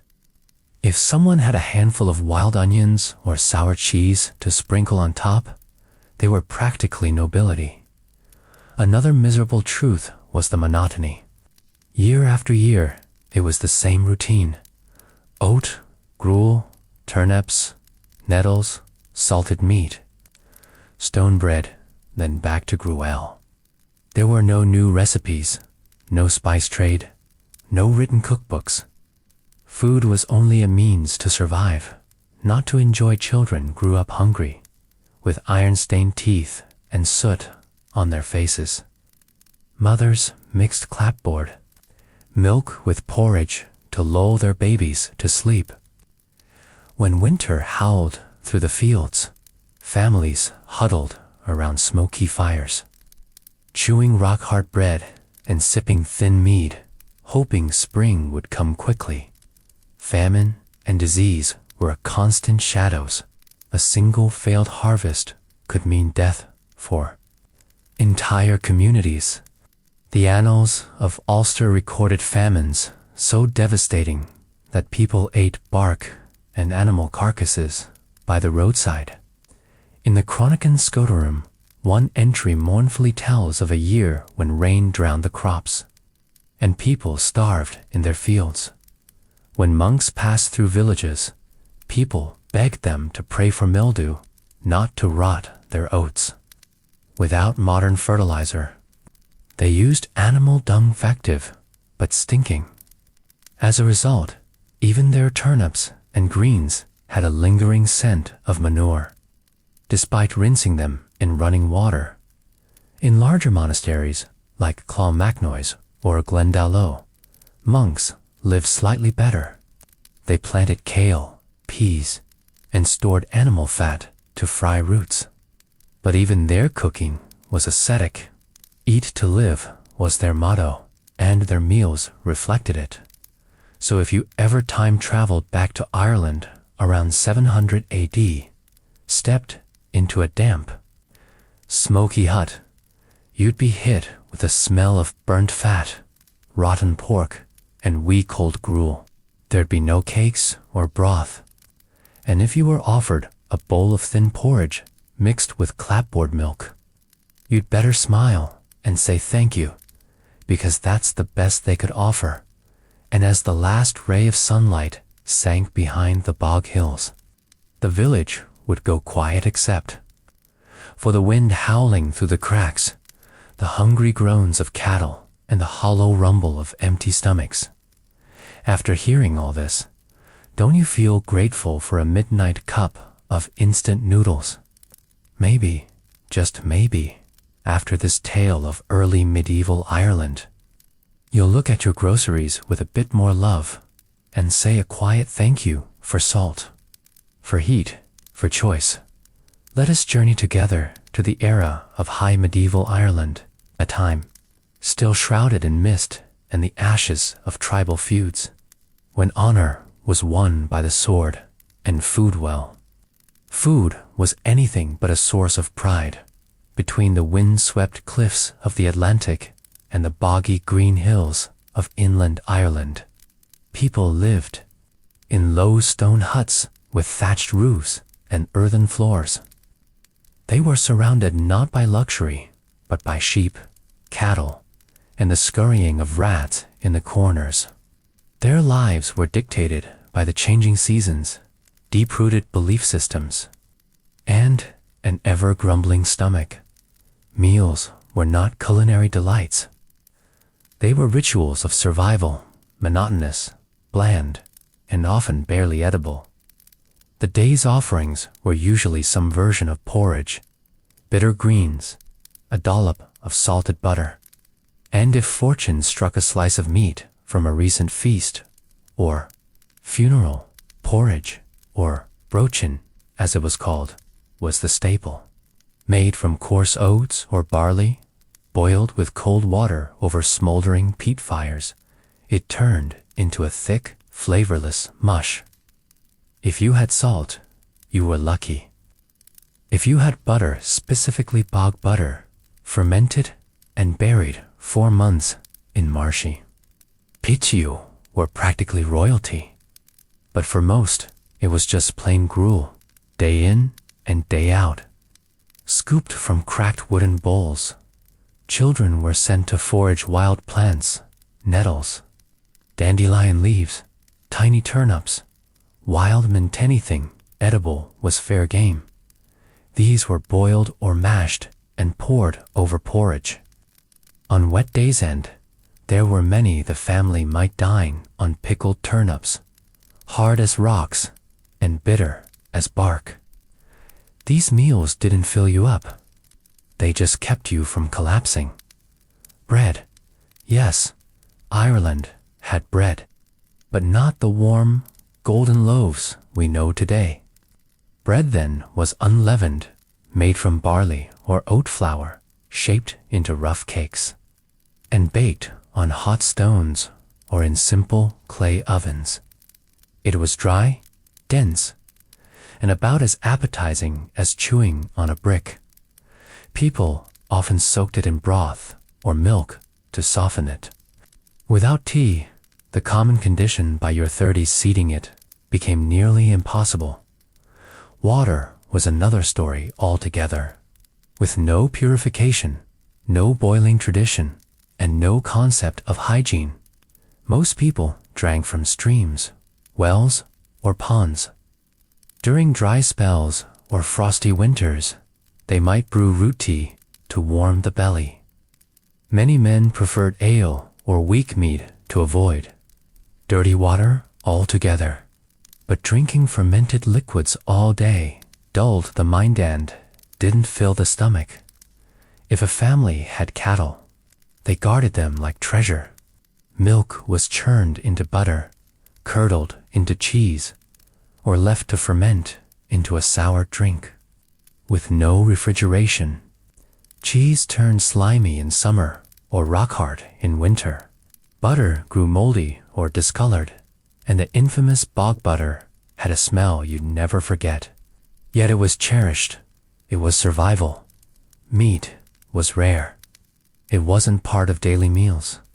Only during major events, weddings, funerals, clan feasts, was livestock slaughtered.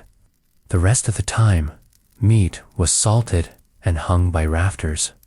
Pork was smoky and tough. Mutton was greasy. Beef was gamey and chewy. Everything was boiled, never grilled or roasted. No spices, no oil, no marinades. Just water, heat, and time, sometimes many hours, until it all turned to gray sludge. Some families grew peas or fava beans, mashed them into thick stews, or added to gruel. Others grew carrots or root vegetables, though these weren't sweet or flavorful. Everything tasted earthy, bitter, or simply dull. Winter made everything worse. Crops dwindled, roots froze in the ground, salted meat turned stiff and inedible, and butter grew so rancid it couldn't be sniffed without gagging. People huddled under straw blankets, gnawing on dry bread and sipping herbal water. Children trembled in sackcloth, teeth chattering, stomachs growling through the night. But worse than the hunger was the repetition. Each day blurred into the next. Porridge for breakfast, dried bread for lunch, boiled roots for dinner. There were no markets, no recipes, no choices. Just hunger and the hope that next season might be kinder. Famine was not unusual. Failed harvests, flooding, cattle plagues, and human disease wiped out food supplies regularly. There are records of people eating bark, soil, or carrion. In the annals of the Four Masters, one winter is described as so cruel that turnips rotted hollow and people ate earth to survive. Monastic scribes from Clonmacnoise recalled a brother nearly starving to death after giving away his portion of moldy bread to a passing pilgrim. In their eyes, food was sacred. Hunger was a divine test, not a curse. Imagine sitting down for dinner in Kilkenny, circa 1202, a large pot of thick porridge, a lump of grayish sour butter, slices of dry barley bread, boiled white turnips, and a jug of root-brewed water. The fire crackles dimly, smoke curling along the thatched ceiling. Children eat with their fingers, no complaints, no expectations, because tomorrow might bring less, as the night fell and owls howled from the edge of the woods, wind slithered through stone walls, and cows moaned in their pens. People curled up on straw, stomachs half empty, dreams curling into the embers of the hearth. That was Ireland in the high Middle Ages, colorless, scentless, joyless in matters of food. It was a world where every bite was a battle, and every meal was a quiet miracle. Let us journey together to the era of late medieval Ireland, a time when the sun rarely shone across the shadowy fields of the Emerald Isle, and daily life was cloaked in damp mist, smoke from fire pits, and the kind of meals so tasteless that even the thought of dry bread felt like a luxury. From the year 1300 to around 1500, Ireland entered a turbulent period politically, socially, and economically. Norman lords, native Gaelic clans, and ecclesiastical elites vied for power. Raids, famines, plagues, and sporadic wars made daily life insecure and, above all, perpetually hungry. No matter the politics of the time, an empty belly was always close by. And for most of the population in Ireland during this era, food, as we understand it today, was not something to look forward to. It was something to endure. In tiny stone villages nestled along the river Shannon, or in windswept cottages of faraway Connaught, people lived in silence, as if time had stopped. There were no bustling markets, no warm taverns, no fragrant bakeries. Life revolved around fields, livestock, and a cold hearth. So, what did poor people eat in late medieval Ireland? The answer: whatever could survive the weather and hadn't died yet. Barley and oats were the dominant grains, since Ireland's wet, acidic soils made wheat difficult to grow. The golden, airy loaves known in wealthy towns were unheard of in rural Ireland. Instead, bread was a dense brick of barley or oat dough, mixed with cold stream water, and sometimes ash from white wood to help it rise. It was baked on hot stones or in crude earthen ovens. No oil, no yeast, no salt. Biting into a slice felt like chewing dried clay. Every chew was a struggle. Porridge remained the savior not because it was tasty, but because it kept people alive. Oat or barley porridge was boiled in water, or, on occasion, watered down sour milk with a pinch of salt, if available. Some families used water brewed with tree roots or herbs' murky brown liquid with a bitter aftertaste to cook their porridge. On bitter winter nights, bowls of porridge hardened within minutes, turning cold and stiff. Children would gather around the fire, cradling warm wooden bowls, slurping mouthfuls of bland mush as if it were a feast. Vegetables and herbs included kale, white turnips, nettles, plantain, and occasionally wild onions or peas. But fresh greens were rare. Most were dried or boiled in advance to stretch through the harsh months. In winter, people avoided picking tender shoots. They had to leave some behind for spring.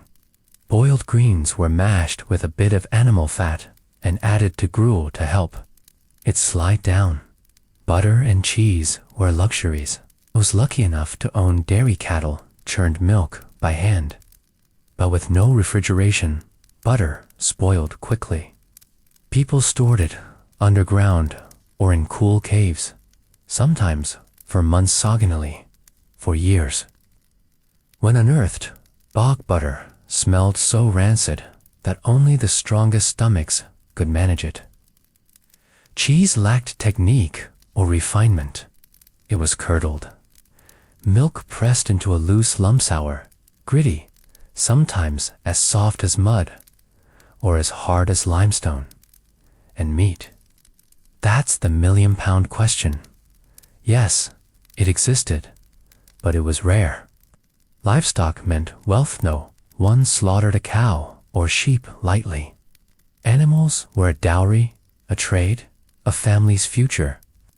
Meat appeared only for weddings, funerals, or clan feasts. The rest of the time, it was preserved, smoked or salted, hung in the rafters for weeks. When cooked, it was boiled until soft, not for flavor, but to kill parasites. Flavored with nothing, accompanied by dry bread or porridge, it had a scent. Somewhere between burned wool and smoke-drenched hide, fish was more accessible, though still seasonal and regional. Coastal villagers caught herring or cod, but preserving them was difficult.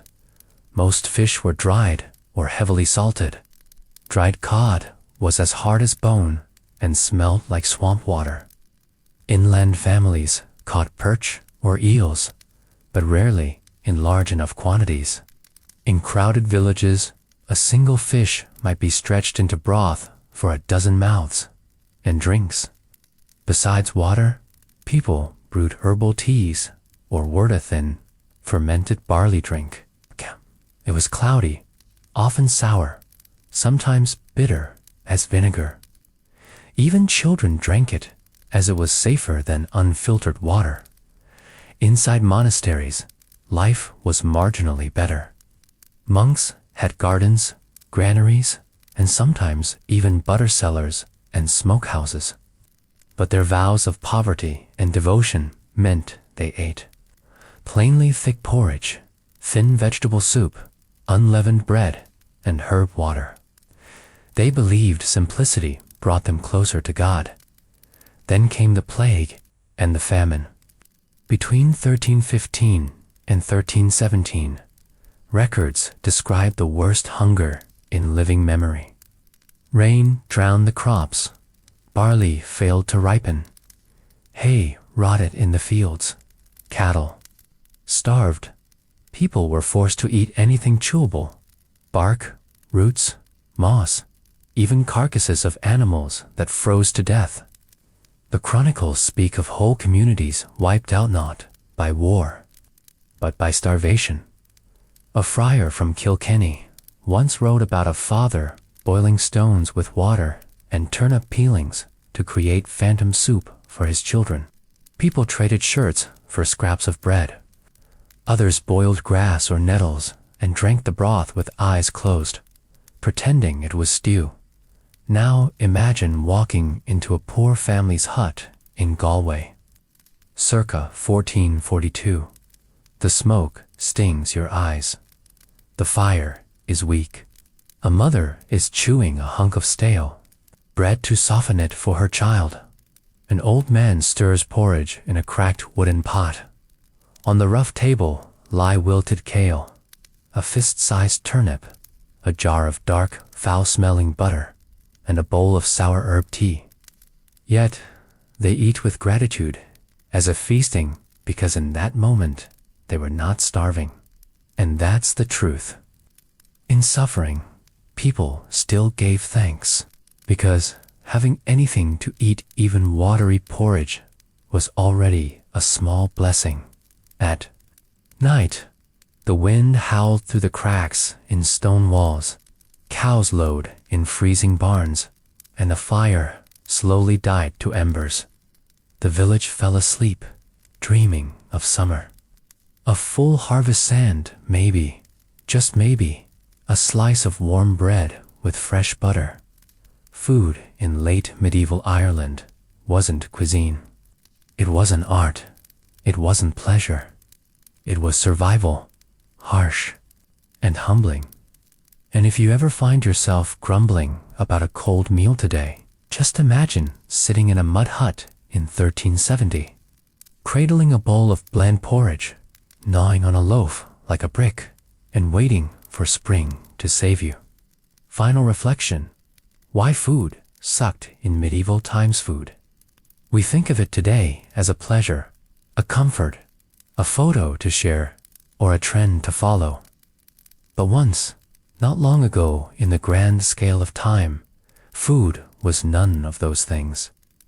Food was struggle. It was survival. It was silence, sacrifice, and sometimes sorrow. We have journeyed across continents, through stone kitchens and icy forts, through snow-draped forests and dust-scorched deserts. We have walked in the footsteps of servants in medieval England, chewing coarse bread under the weight of obligation. We've sat beside desperate settlers in Jamestown who boiled shoe leather and whispered prayers into empty pots. We've warmed our hands near smoky fires in Canada, where fish dried above the frost and meat was a memory more than a meal. We've heard the earth sing in Australia, where survival meant listening, learning, and respecting food as spirit, not substance. We've followed the scent of turmeric through India, where hunger wore the face of faith, and every lentil told a story older than empire. Why did food suck in medieval times? Because it had to. Because the land did not always give. Because trade was a gamble. Because war burned fields and drought silenced rivers. Because to eat was to earn, and to earn was to endure. There were no fridges, no supermarkets, no online orders or 7-step recipes with video tutorials. There was only fire and stone and silence and hands that ground, scraped, stirred, and served without rest. Hands that held bowls, not for taste, but for hope. There were days when meat was a rumor, when salt was more precious than gold, when a single onion meant the difference between blandness and blessing. There were nights when hunger curled beside children as they slept, and mornings when empty pots mocked the rising sun. Yet, through it all, humanity endured. We cooked, we shared, we passed down knowledge in lullabies and stews. We found flavor in survival and meaning in scarcity. We made do with what we had downed. That, perhaps, is the purest recipe of all. So tonight, as you lie in the quiet warmth of your room, belly full, throat quenched, and refrigerator humming softly in the kitchen, pause to remember the footsteps you followed. Pause to thank the hands who toiled before you. Pause to honor the meals that were never photographed, never seasoned just right, but were enough. Enough to carry a family. Enough to nourish a village. Enough to write the story of us. Thank you for listening, for walking with us through ash and grain, frost and fire, for letting these old kitchens speak again. May your dreams be rich and gentle. May your table always be full, and may your heart remember that even the humblest meal is a kind of miracle. Good night, traveler. Sleep well. And when next we meet, we'll feast on stories once more.